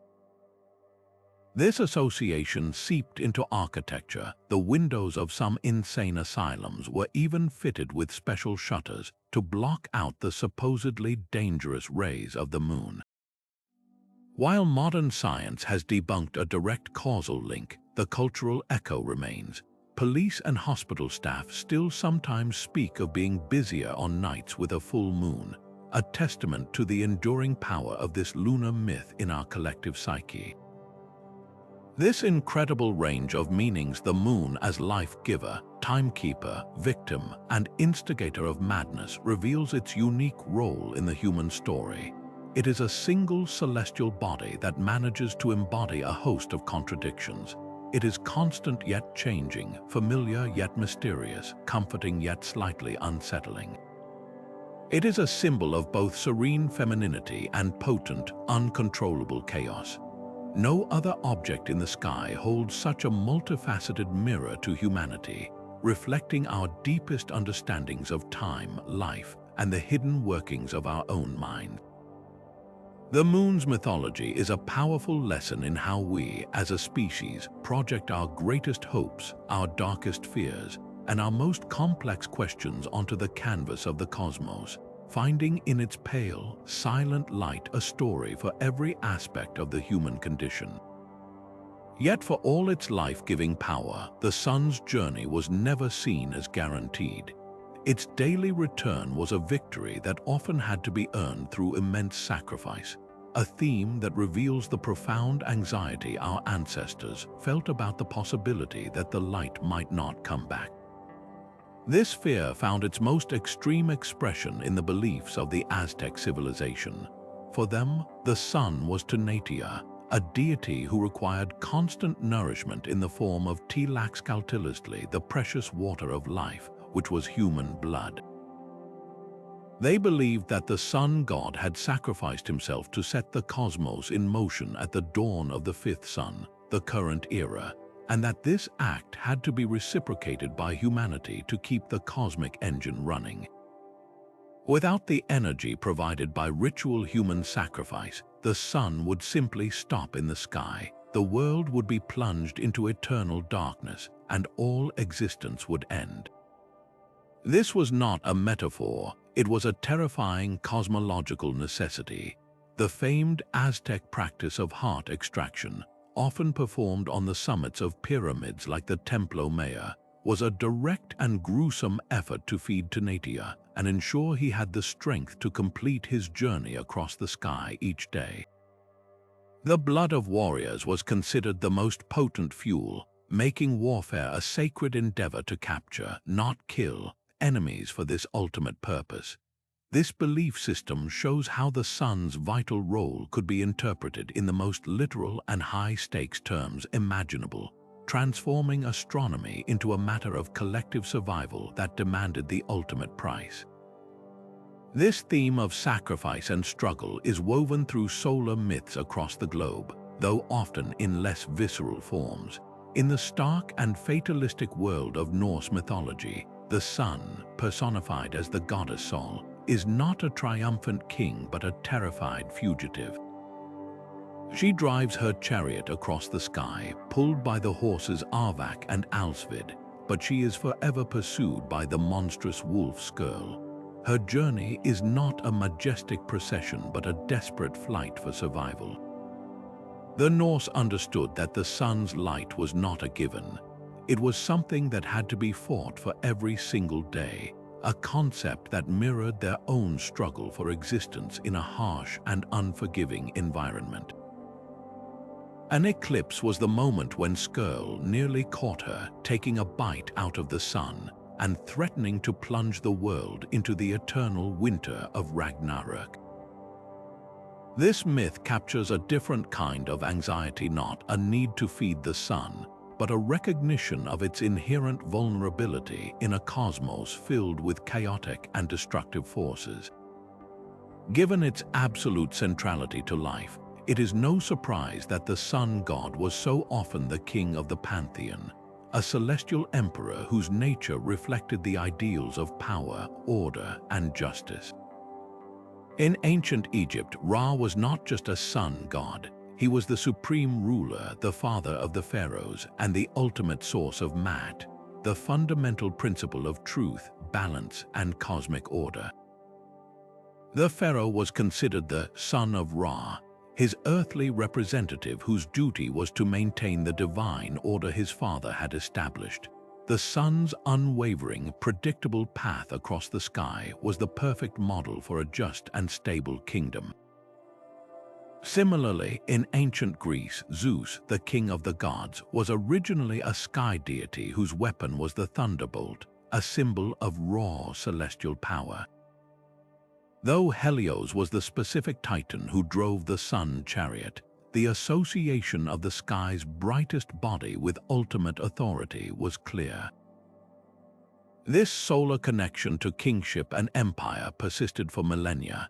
The Sun King, Louis XIV of France, consciously adopted this symbolism, using the imagery of the radiant sun to represent his absolute power and the idea that all of France revolved around him, just as the planets revolve around the sun. The sun became the ultimate symbol of centralized authority, illuminating everything and demanding allegiance. Yet, for all its constancy, the sun also undergoes a powerful annual transformation. Its path shifts, the days grow shorter and colder, and it appears to weaken and die before being reborn again at the winter solstice, the shortest day of the year. This cyclical death and rebirth made the sun a powerful symbol of hope and renewal, giving rise to some of the most important and enduring festivals in human history. The Roman holiday of Sol Invictus, the unconquered sun, celebrated on December 25th, marked the turning point after the solstice when the days began to visibly lengthen again, a promise that life would return to the world. This celebration was later absorbed and transformed into Christmas, with the birth of the Sun of Righteousness, taking on a new Christian meaning while retaining the ancient solar symbolism of light triumphing over darkness. Across the world, from the Inti Raymi festival of the Inca to the Dongjai festival in China, the solstice has been a time of gathering, feasting, and lighting fires to symbolically strengthen the weakened sun and encourage its return. This dual nature of the sun as both the unwavering constant and the dying and rising god shows the incredible depth of its symbolism. It represents both the reliable order we depend on and the transformative hope that after every period of darkness, whether literal or metaphorical, a new dawn is guaranteed. It is this multifaceted power that cemented the sun's place not just as an astronomical body, but as the most potent and universal cultural icon in human history.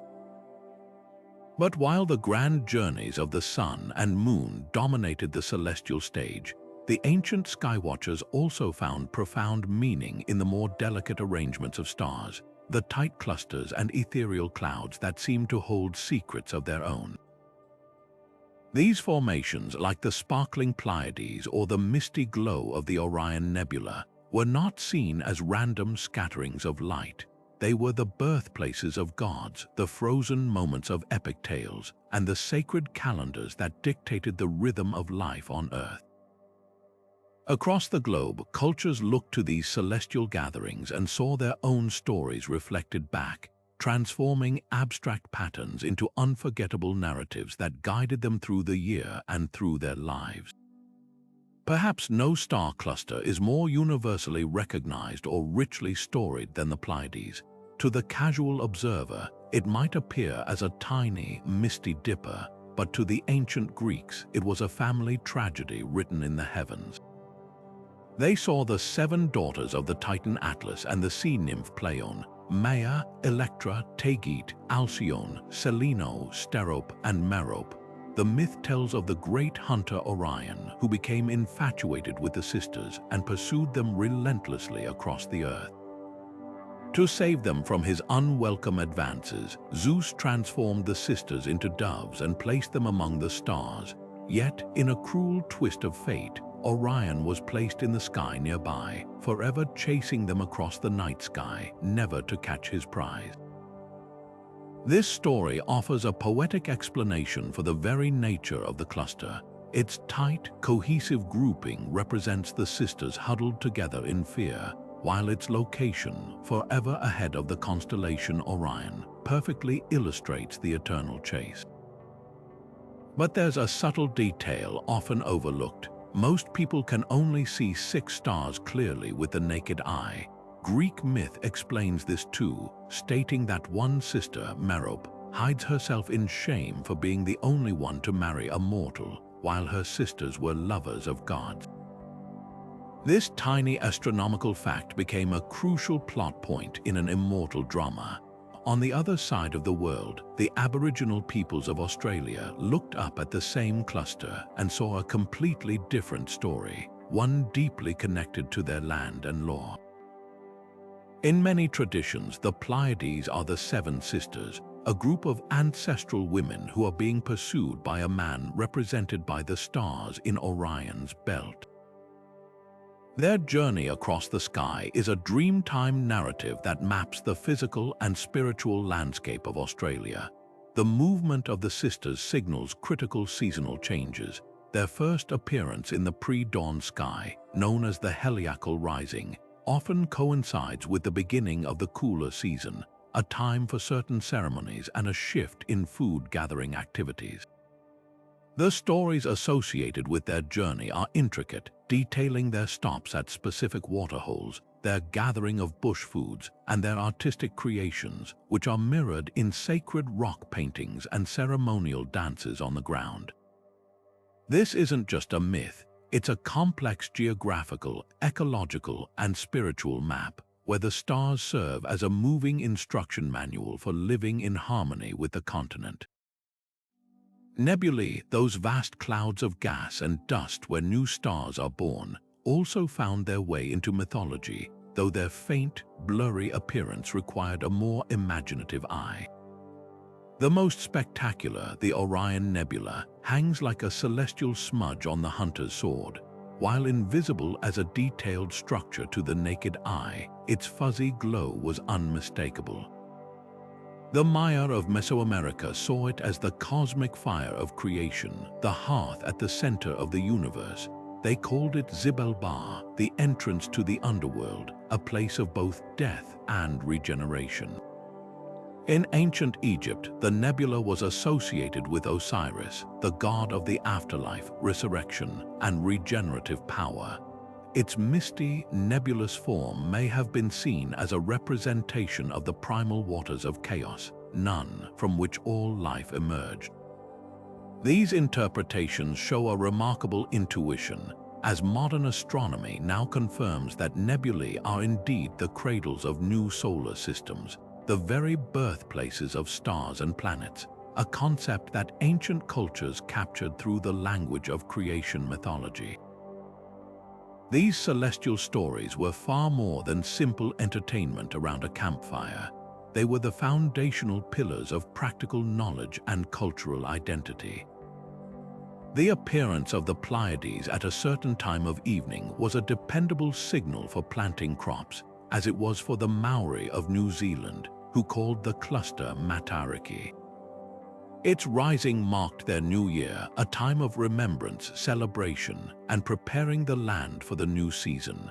For the Skiddy Pawnee people of North America, the Pleiades were a council of chiefs who held power over the rain and the growth of corn. The cluster's position in the sky dictated the timing of their sacred ceremonies to ensure a successful harvest. The stories also served as powerful mnemonic devices, encoding complex information about kinship, law, and social structure into an easily remembered format. The relationship between the seven sisters and their pursuer, for example, reinforced cultural rules about marriage and the protection of women within the community. By associating star patterns with beloved characters and dramatic plots, this critical information was effortlessly passed down from generation to generation, ensuring the survival of both the people and their values. The enduring power of these narratives, some of which are tens of thousands of years old, is a testament to the human genius for weaving observation, necessity, and imagination into a single, brilliant tapestry that connects us to the cosmos and to each other. If the daily motions of the sun and moon were the heartbeat of the ancient cosmos, and the constellations its familiar faces, then creation myths were its origin story, the foundational epic that explained how everything from the highest star to the deepest ocean came to be. These are not simple bedtime stories. They are humanity's first and most ambitious foray into theoretical physics, an attempt to answer the ultimate question: how did something come from nothing? Across the globe, these narratives share a remarkable pattern. They are intensely astronomical, using the cosmos itself as the primary actor and stage for the drama of creation. They sought to explain not just the earth beneath our feet, but the vast, mysterious heavens above, establishing a cosmic architecture that gave order to the universe and meaning to our place within it. Consider the Babylonian epic, the Enuma Elish, a masterpiece of celestial violence and order. This story begins not with a benevolent creator, but with a swirling, chaotic mixture of fresh and salt water, personified as the god Apsu and the goddess Tiamat. From their waters, the generations of gods are born, but their noise and energy disturb the primal quiet, leading to a cosmic war. The young champion god, Marduk, eventually rises to face the monstrous, chaotic form of Tiamat. After a terrifying battle, he defeats her and performs an act of breathtaking cosmological engineering. He splits her massive body in two. With one half, he fashions the dome of the sky, and with the other, he forms the solid earth. He then establishes the celestial rhythms, defining the years and months by the path of the stars, and appointing the moon to mark the nights and seasons.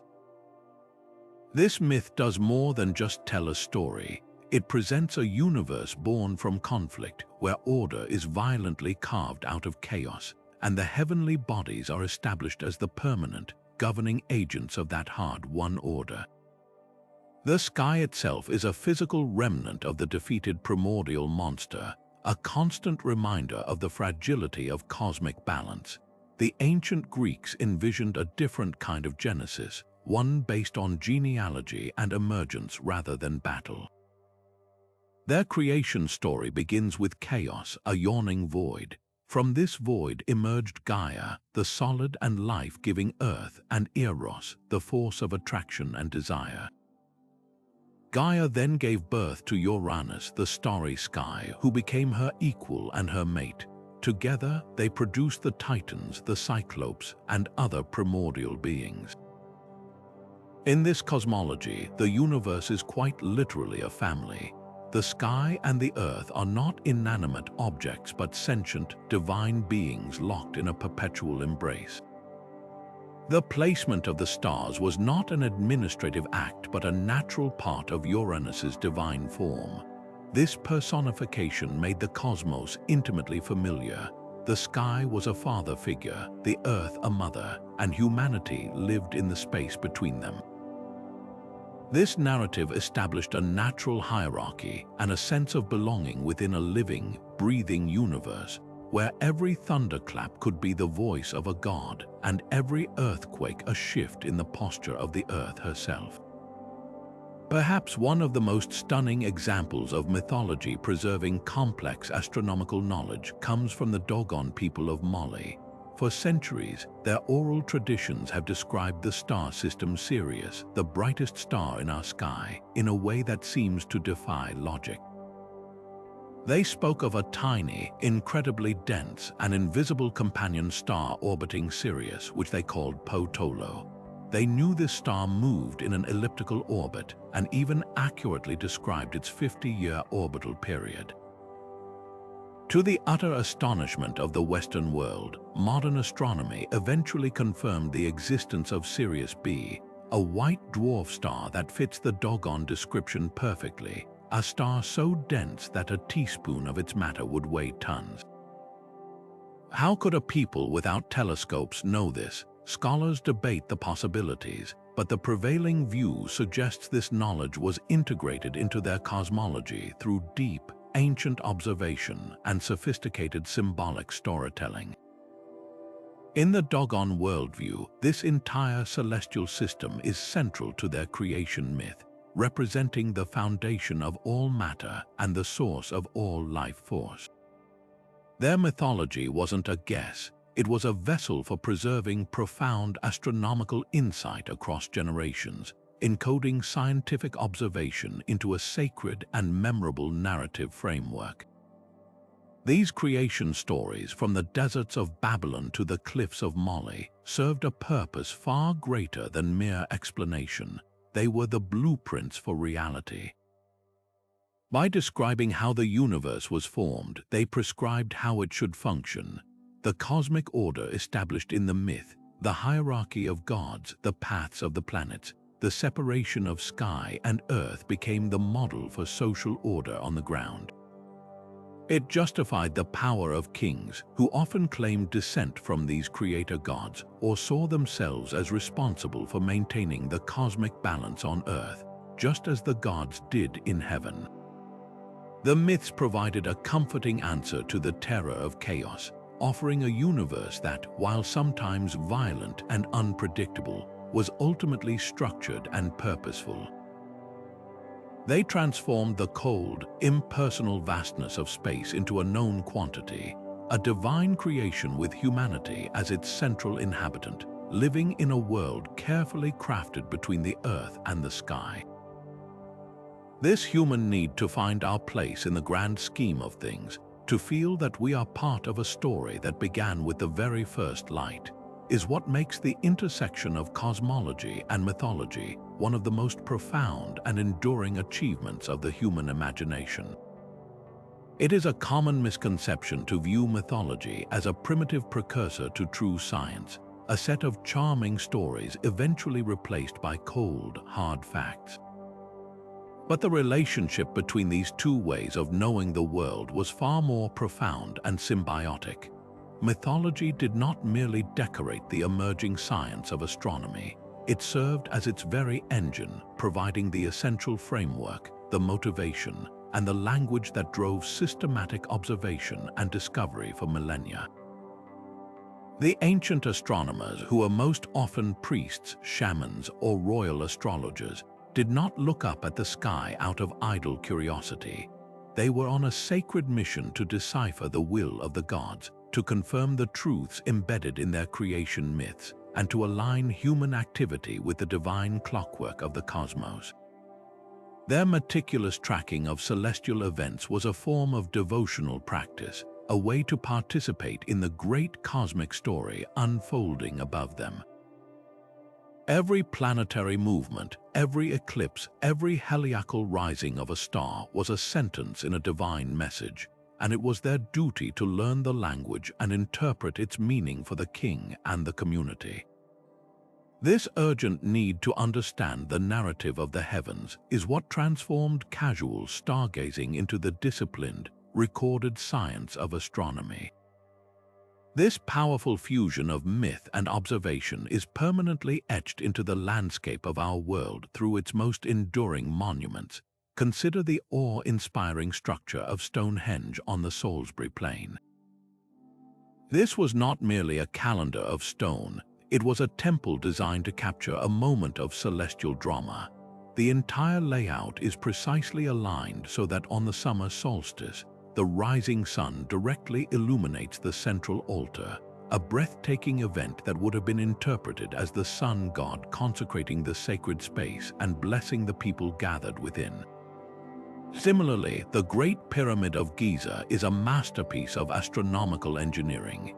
Its sides are aligned with near-perfect accuracy to the four cardinal directions, and its descending passages were once thought to point directly toward the pole star, serving as a celestial ramp for the soul of the deceased pharaoh to ascend and join the eternal gods in the sky. In ancient Egypt, the goddess Nut was depicted as the starry sky, her body arched over the earth. The pyramids, with their pointed peaks, may have been symbolic representations of the first mound of creation, breaking through her body, connecting the earthly realm directly to the celestial one. These were not just tombs or meeting places, they were architecture as mythology, physical structures built to embody and interact with the cosmic stories that defined their universe. This deep intertwining extended to the very names we use to map the night sky. The Greek astronomer Claudius Ptolemy, in his monumental 2nd century work The Almagest, did not invent new clinical terms for the star patterns he catalogued. He formalized and systematized the traditional mythological figures that Greek culture had already projected onto the heavens. By documenting 48 constellations with names like Orion, Cassiopeia, and Ursa Major, he cemented these ancient stories into the foundation of Western astronomy for centuries to come. This act of naming was crucial.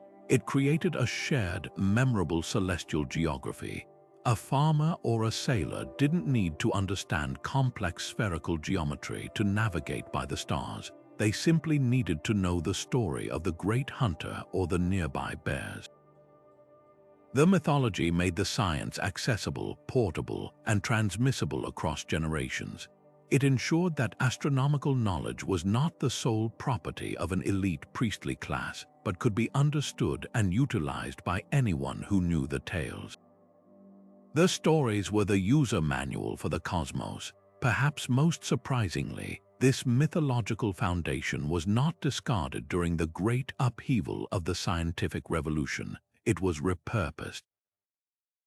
When Nicolaus Copernicus proposed his radical heliocentric model, he faced an enormous challenge: how to explain a universe that had been turned inside out.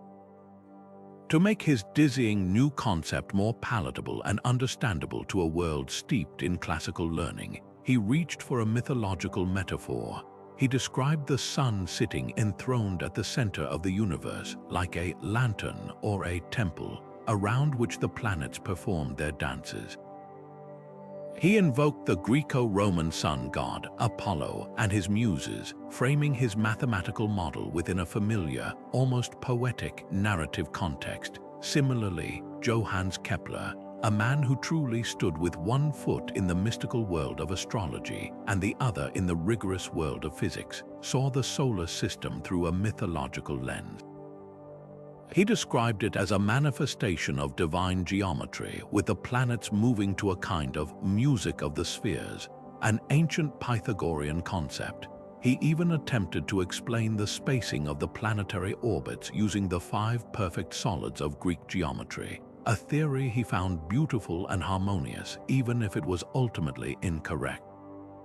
For these founding fathers of modern science, myth was not the enemy of reason. It was a bridge, a conceptual tool that helped them and their contemporaries cross from an old understanding of the universe into a terrifying and magnificent new one. This historical journey shows us that the human mind does not simply switch from storytelling to science. Instead, it uses the power of narrative as a catalyst, a source of inspiration and a framework for inquiry that can ultimately lead to profound empirical discovery. Even as our telescopes peer deeper into the cosmos than ever before, revealing exoplanets and distant galaxies, the ancient language of mythology remains the mother tongue of astronomy. This is not a relic of a bygone era, but a living, breathing tradition that continues to shape how we name, explore, and imagine the universe. The practice of bestowing mythological names upon celestial bodies creates a powerful bridge across time, connecting the cutting edge of modern science with the foundational stories of human culture. When the Galileo spacecraft returned stunning images of Jupiter's largest moons, it wasn't photographing anonymous rocks. It was revealing the 4 Galilean satellites, each named for a figure from the myth of Zeus, the haunted priestess Io, the abducted princess Europa, the giant warrior Ganymede, and the divine cup-bearer Callisto. These names instantly provide a narrative texture, transforming cold, geological worlds into characters in a continuing cosmic drama. This tradition extends far beyond the giants of our solar system. The rugged, crimson landscape of Mars is dotted with features bearing names from 100 different mythologies, from the Viking lander touching down in Chry's Planitia, the Plain of Gold, to the Perseverance rover exploring Jezero crater, named for the Slavic word for lake. Even the tiny, distant world of Pluto, itself named for the Roman god of the underworld, has a moon called Charon, the mythical ferryman who carried souls across the river Styx. This systematic approach to naming is not left to chance but is carefully curated by the International Astronomical Union, the global authority responsible for celestial nomenclature. The IAU's conventions are a fascinating blend of rigorous science and poetic tradition, ensuring that every new crater, mountain, and valley discovered on another world is christened according to a specific theme. Venusian features are named after famous women and goddesses, while Mercurian craters honor artists, musicians, and authors. This process does more than just create a map. It builds a cultural archive in the stars, ensuring that our collective human heritage, our stories, and our heroes are projected onto the cosmos we explore. It is a conscious decision to infuse our scientific endeavors with a sense of history and meaning, acknowledging that the drive to understand the universe is not purely clinical. It is also a deeply human narrative impulse. This mythological lexicon has effortlessly migrated from academic journals into the very heart of popular culture, proving its enduring power to capture our imagination. Look at the pantheon of modern superheroes. DC Comics' Orion and Darkseid are named after characters from the mythology of the new gods, while Marvel's Thor and Loki are direct imports from Norse legend, their cosmic battles echoing the ancient tales of Ragnarok on a comic book scale. Blockbuster films like Clash of the Titans and its modern remakes reintroduce audiences to Perseus and Pegasus, while constellations like Cassiopeia and Orion are familiar landmarks in the night sky for millions who may know nothing else of astronomy. This shared vocabulary provides a common ground, a set of archetypes and references that allow us to collectively visualize and discuss the vastness of space. It gives writers, artists, and filmmakers a rich tapestry to draw from, allowing them to tell stories about the future using the timeless language of the past. Perhaps the most potent example of this ancient modern synergy is NASA's Artemis program. The choice of name is profoundly significant. In Greek mythology, Artemis was the twin sister of Apollo, the goddess of the moon, the hunt, and wilderness. By naming this ambitious endeavor to return humans to the lunar surface after her, NASA is creating a powerful narrative link to its past.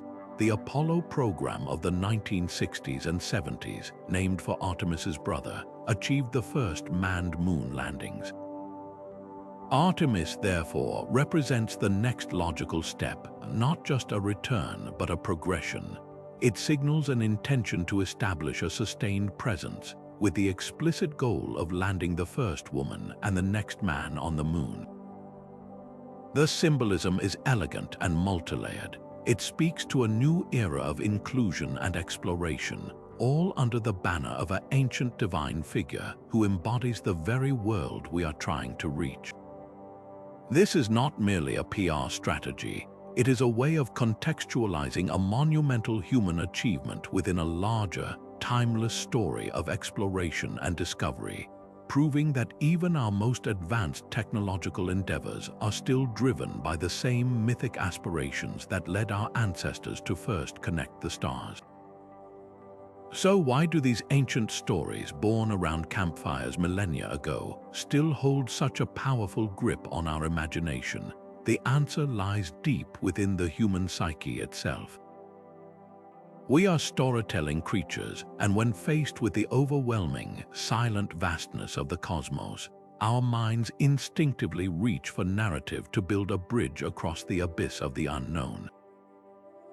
This process of anthropomorphism, of giving human characteristics to non-human things, is a fundamental psychological tool for making sense of our environment. By transforming distant, impersonal balls of plasma into gods, heroes, and animals, we shrink the infinite cosmos down to a relatable, manageable scale. A solar eclipse is no longer a terrifying, inexplicable blotting out of the sun. It becomes a dramatic story of a wolf trying to eat it, or a demon taking revenge, a narrative with a clear beginning, a thrilling conflict, and most importantly, a guaranteed resolution where the light returns. This framework provides immense psychological comfort. It replaces chaos with plot and random events with purposeful drama, allowing us to face the universe's mysteries with a sense of understanding rather than sheer dread. The influential Swiss psychiatrist Carl Jung offered a profound explanation for why these specific myths of heroes, maidens, tricksters, and world trees appear in remarkably similar forms across cultures that never had contact with each other. He proposed the theory of the collective unconscious, a deep layer of the human psyche that is universal and impersonal, filled with innate predispositions to perceive the world in certain ways. Within this, he identified archetypes, which are universal, mythic characters that reside within all of us. These are not inherited memories, but rather inherited potentials for experiencing and representing certain fundamental human motifs. The hero who slays the dragon is an archetype representing our own journey to overcome adversity. The Great Mother is an archetype symbolizing nurturing, creation, and nature. The trickster, like Coyote, embodies chaos, rebellion, and the unexpected.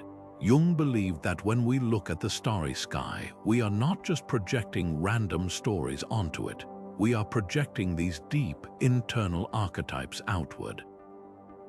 The constellation Orion becomes the perfect canvas for the hero archetype. The Pleiades cluster naturally evokes the archetype of the sisters or the maidens. The cosmos, in its grandeur and mystery, becomes the ultimate screen for the projection of our own inner world, allowing us to see our deepest psychological struggles and triumphs played out on a galactic stage. Beyond managing fear and projecting our inner selves, these celestial stories perform a crucial social and cultural function. They create an unbreakable thread of connection through time. When a parent points to the Big Dipper and tells their child the story of the Great Bear, they are doing more than just identifying stars. They are participating in a ritual that links their child to their own grandparents and to generations stretching back thousands of years. This act of storytelling transforms the night sky from an impersonal spectacle into a shared family heirloom, a repository of collective memory and identity. These myths are the original cultural DNA, carrying the values, fears, wisdom, and worldviews of our ancestors directly to us. They foster a powerful sense of continuity, assuring us that we are part of a long, ongoing story much larger than our individual lives. In a modern world dominated by artificial light and digital screens, where many people have never experienced a truly dark night sky, this connection is more fragile than ever. Yet, this disconnection also makes these ancient stories more precious. They are a poignant reminder of a time when humanity lived in intimate conversation with the heavens, a time filled with a raw and reverent wonder that we can still access by simply looking up and listening to the old tales. They invite us to reclaim that sense of awe, to momentarily step away from our illuminated world and dream under the same stars that inspired every human who came before us. This deep psychological need for meaning, connection, and wonder is the timeless glue that forever binds our science of the stars to the stories we tell about them. Yet for all their apparent differences, the relationship between mythology and science is far less a battle and more of a deep, intricate dance. It is a common oversimplification to frame them as adversaries, with one representing ignorant superstition and the other enlightened reason.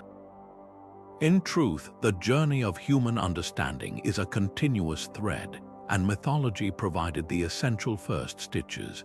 Those ancient stories of wandering planetary gods were not merely fanciful tales, they were the original research questions. The Babylonians' belief that the movements of Mars, the god Nergal, foretold war and pestilence compelled them to track its path with meticulous care for centuries. This urgent need to decipher divine messages led directly to the first mathematical models of planetary motion. Without that mythological framework providing a compelling reason to look, to record, and to predict, the painstaking data collection that later Greek astronomers like Hipparchus and Ptolemy would build upon might never have happened. The myth provided the why, the burning curiosity that fueled the how. The undeniable shift occurred with the dawn of the scientific method, which introduced a new standard of proof. This approach deliberately set aside questions of ultimate meaning and divine intention to focus exclusively on observable mechanisms and testable predictions. Galileo's telescope did not just bring the moons of Jupiter into view, it fundamentally altered the conversation. When he saw moons orbiting another world, it dealt a devastating blow to the Aristotelian and mythological idea of an Earth-centered cosmos where everything revolved around humanity. Science, in this sense, diverged from mythology by insisting that a hypothesis must be falsifiable by evidence, not just resonant with a cultural narrative. This disciplined focus on the how unlocked the laws of gravity, the nature of light, and the vast scale of the universe, achievements that would have been impossible if bound to the literal interpretation of ancient stories. However, to claim that science completely abandoned narrative would be to ignore how scientists actually communicate. Even in our most advanced theories, we consistently reach for mythological and metaphorical language to conceptualize the unimaginable. The term Big Bang itself was originally coined derisively because it sounded like a creation myth, a chaotic genesis event, and the name stuck because it provides a powerful, story-based shorthand for an incredibly complex cosmological model. Physicists talk about the God particle for the Higgs boson, not as a theological statement but as a metaphor for its fundamental, field-giving nature. They speak of wormholes, weaving a narrative of tunnels through spacetime that feels more like a scene from a heroic epic than a solution to Einstein's field equations. These are not signs of scientific weakness, they are acknowledgments that the human brain is wired for story. Metaphors bridge the gap between abstract mathematics and intuitive understanding, allowing both scientists and the public to grasp the ungraspable. Ultimately, mythology and science are not competing for the same crown because they answer fundamentally different human needs. Science is our tool for understanding the mechanics of the universe. It excels at answering how questions with breathtaking precision, how stars fuse hydrogen, how gravity bends spacetime, how galaxies evolve. Mythology, on the other hand, addresses our deep-seated need for meaning, purpose, and connection. It answers why questions: why are we here? What is our place in the cosmos? How should we live? One seeks objective truth through evidence, the other seeks subjective truth through narrative. We do not have to choose between them. We can fully embrace the scientific fact that a sunset is caused by the scattering of light through the atmosphere, while simultaneously feeling the poetic truth that it is a beautiful daily farewell.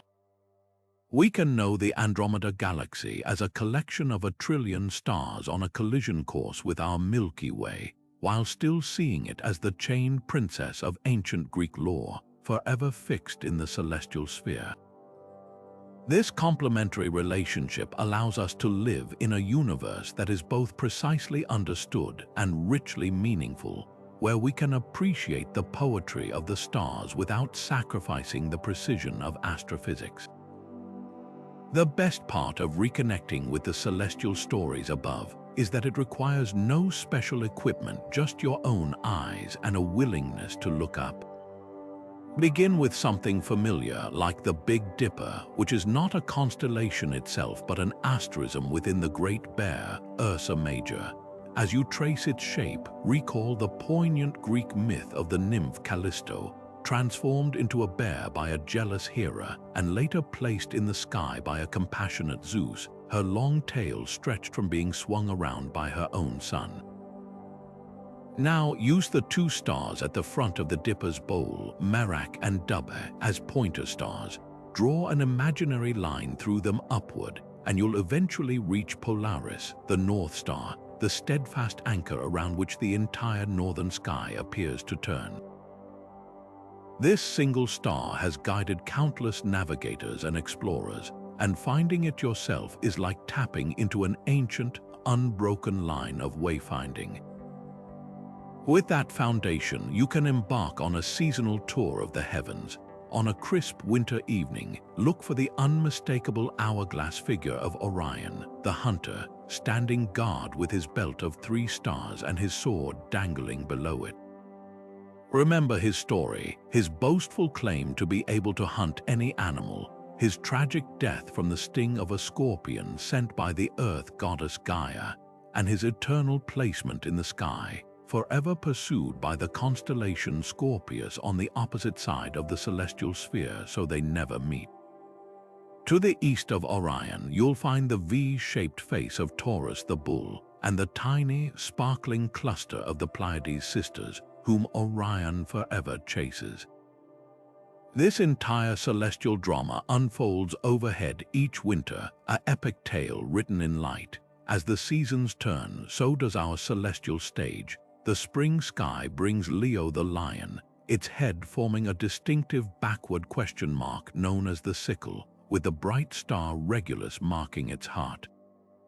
This is the Nemean lion, whose impenetrable hide was the first of Hercules' 12 labors. By summer, the Milky Way arches across the sky, a shimmering river of light. Here you can find the summer triangle, formed by the stars Vega, Altair, and Deneb, which anchor the separate tails of the lyre, the eagle, and the swan. This is the perfect time to share the story of the weaver girl and the cowherd, separated by the heavenly river and allowed to meet just once a year, a narrative that echoes across both Chinese and Japanese traditions. To enrich this experience, modern technology offers incredible tools that blend ancient stories with modern charts. Smartphone apps allow you to simply point your device at the sky, and they will overlay the constellation figures, complete with their mythological names and stories. Alternatively, a simple planisphere or a mythologically focused star chart can help you learn the patterns without the glow of a screen, preserving your night vision and deepening the sense of connection. The key is to start slowly. You don't need to learn the entire sky in one night. Pick 1 or 2 constellations per season, learn their stories, and then watch for them each time you step outside. Over time, the sky will transform from a random scattering of points into a familiar neighborhood of old friends, each with their own history and personality. This practice becomes most powerful when shared. Turn a quiet evening of stargazing into a communal storytelling session. Point out Cygnus the swan and tell the story of Zeus disguising himself to seduce Leda, or of Orpheus being transformed into a swan after his death and placed next to his lyre. Explain how the 2 bears, Ursa Major and Ursa Minor, are forever circling the pole, never dipping below the horizon, because the Titan Atlas was cursed to hold up the heavens, and the bears were placed there to keep him company. Sharing these narratives under the vastness of the night sky creates a profound bond, linking you not only to the people beside you, but to the countless generations of humans who have gathered under these same stars, sharing these same stories for thousands of years, finding meaning, guidance, and wonder in the eternal dance of the cosmos. But as our robotic emissaries fly past distant worlds and our telescopes uncover planets orbiting other suns, we stand at the precipice of a new era of celestial storytelling. The human drive to narrativize the cosmos is not a relic of the past. It is an innate compulsion that is already adapting to our expanding scientific horizon. With the confirmed existence of thousands of exoplanets, we are no longer limited to the 7 wanderers known to the ancients.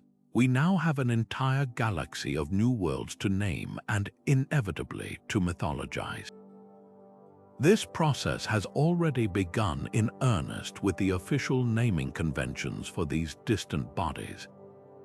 Astronomers have christened entire planetary systems with thematic, mythologically rich names, like the system centered around the star Kepler 1625, where the names of figures from the legendary Jason and the Argonaut's voyage, like Pollux, Castor, and Leda, have been bestowed upon its planets and moons. Another system honors Apollo and his various lovers, weaving new cosmic tales from old threads. This is not a mere formality. It is the first step in a new cycle of myth-making, where the dry catalogue of scientific designation is being woven into a tapestry of narrative that future generations will learn and build upon. The narratives we craft for these unexplored worlds are already taking shape in the realm of science fiction and speculative thought. Scientists and authors alike are dreaming up the possibilities for planets like the fiery lava world of K22b or the potential water world of TRAPPIST1e. What stories will we tell about these places? Will the hellish surface of a tidally locked planet inspire tales of a prison dimension for a defiant titan? Will a planet with vast global oceans give rise to new legends of great leviathans or lost underwater cities?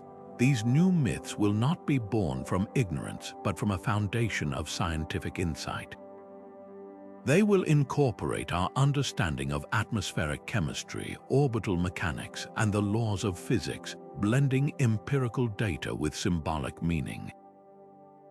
A planet with methane-based life might become the setting for a new myth about the fragility of existence, while a rogue planet, untethered to any star and wandering the interstellar void, could become the ultimate symbol of loneliness and exile in our new cosmic lexicon.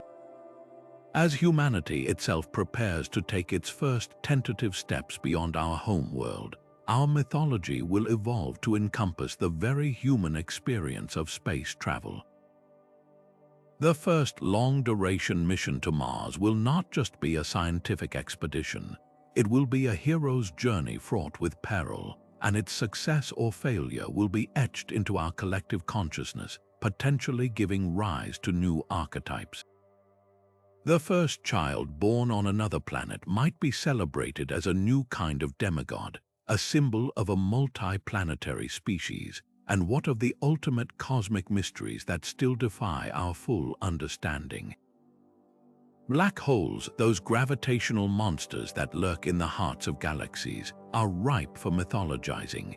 They could become the modern-day equivalents of the underworld or the gaping maw of a chaos monster, a place of no return, but also of transformation and unknowable secrets. The discovery of even microbial life elsewhere would be a seismic event, forcing us to redefine our place in the universe and undoubtedly spawning a new Genesis story, a cosmic myth of siblinghood or rivalry that spans the stars.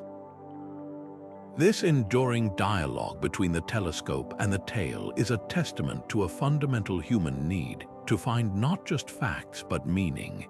We have always looked to the stars to understand ourselves, and that will not change simply because our knowledge has grown.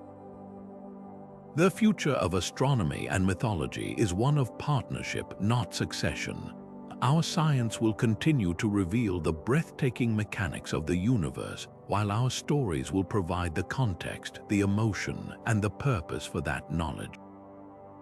They will help us process the sublime scale of the cosmos, cope with the existential awe it inspires, and pass on the wonder of discovery to the next generation. The night sky will remain our grandest storybook, its chapters constantly being revised and expanded, ensuring that the ancient, sacred act of looking up and dreaming never, ever loses its power. From the ancient Babylonians meticulously tracking the planet they saw as the goddess Ishtar to modern astronomers using the James Webb Space Telescope to probe the edges of the observable universe, this profound connection between astronomy and mythology has been one of the most enduring and beautiful threads running through the entire tapestry of human history. These celestial stories did far more than just entertain. They gave profound meaning to the stars, turning the terrifying void of space into a familiar landscape of gods, heroes, and animals. They guided entire civilizations, providing the first calendars for farmers, the first maps for sailors, and the first moral frameworks for societies seeking to understand their place in the grand scheme of things. Most importantly, these narratives inspired the very beginnings of scientific discovery, providing the initial wonder and the urgent questions that drove our ancestors to look closer, record more carefully, and think more deeply about the mechanics of the heavens. They remind us that our ancestors were never merely passive stargazers. They were active, brilliant storytellers, seeking to comprehend the infinite cosmos through the unique and powerful lens of their own cultures, beliefs, and environments. As we look up at the night sky today, armed with our scientific knowledge of black holes, exoplanets, and the Big Bang, we are the inheritors of this incredibly rich dual legacy. We get to enjoy the best of both worlds, the precise, testable, and awe-inspiring truths revealed by astrophysics, and the timeless, profound, and deeply human poetry written into the stars by countless generations before us. We can understand a sunset as the scattering of light through the atmosphere, while still feeling the emotional weight of Ra's solar bark disappearing into the underworld. We can locate the Andromeda Galaxy through a telescope as a trillion-star collection on a collision course with our Milky Way, while still appreciating its origin as a chained princess placed in the sky by the gods. This dual vision doesn't diminish the science, it enriches it, adding layers of cultural depth and historical connection to the cold, hard facts. So let's make a conscious effort to carry this magnificent tradition forward. Share these stories with someone you love. The next time you're outside on a clear night, point out Orion and tell the tale of the mighty hunter forever pursuing the Pleiades sisters. Find the Big Dipper and recount the myth of Callisto, transformed into a bear and placed in the heavens. Use the old tales as a gateway to the new science, allowing the wonder they inspire to fuel a deeper curiosity about how the universe actually works. Explore the heavens with both a scientist's mind and a storyteller's heart, and remember that every single point of light up there, from the brightest planet to the faintest star, has a tale to tell, a story woven from human imagination, careful observation, and an eternal desire to connect with the cosmos. If you enjoyed this journey through the cosmos where science and story collide, please give this video a like. Subscribe to the channel for more deep dives into history's greatest mysteries, and I'd love to hear from you. Share your own favorite celestial myth or the constellation that means the most to you in the comments below. Thank you so much for watching, and keep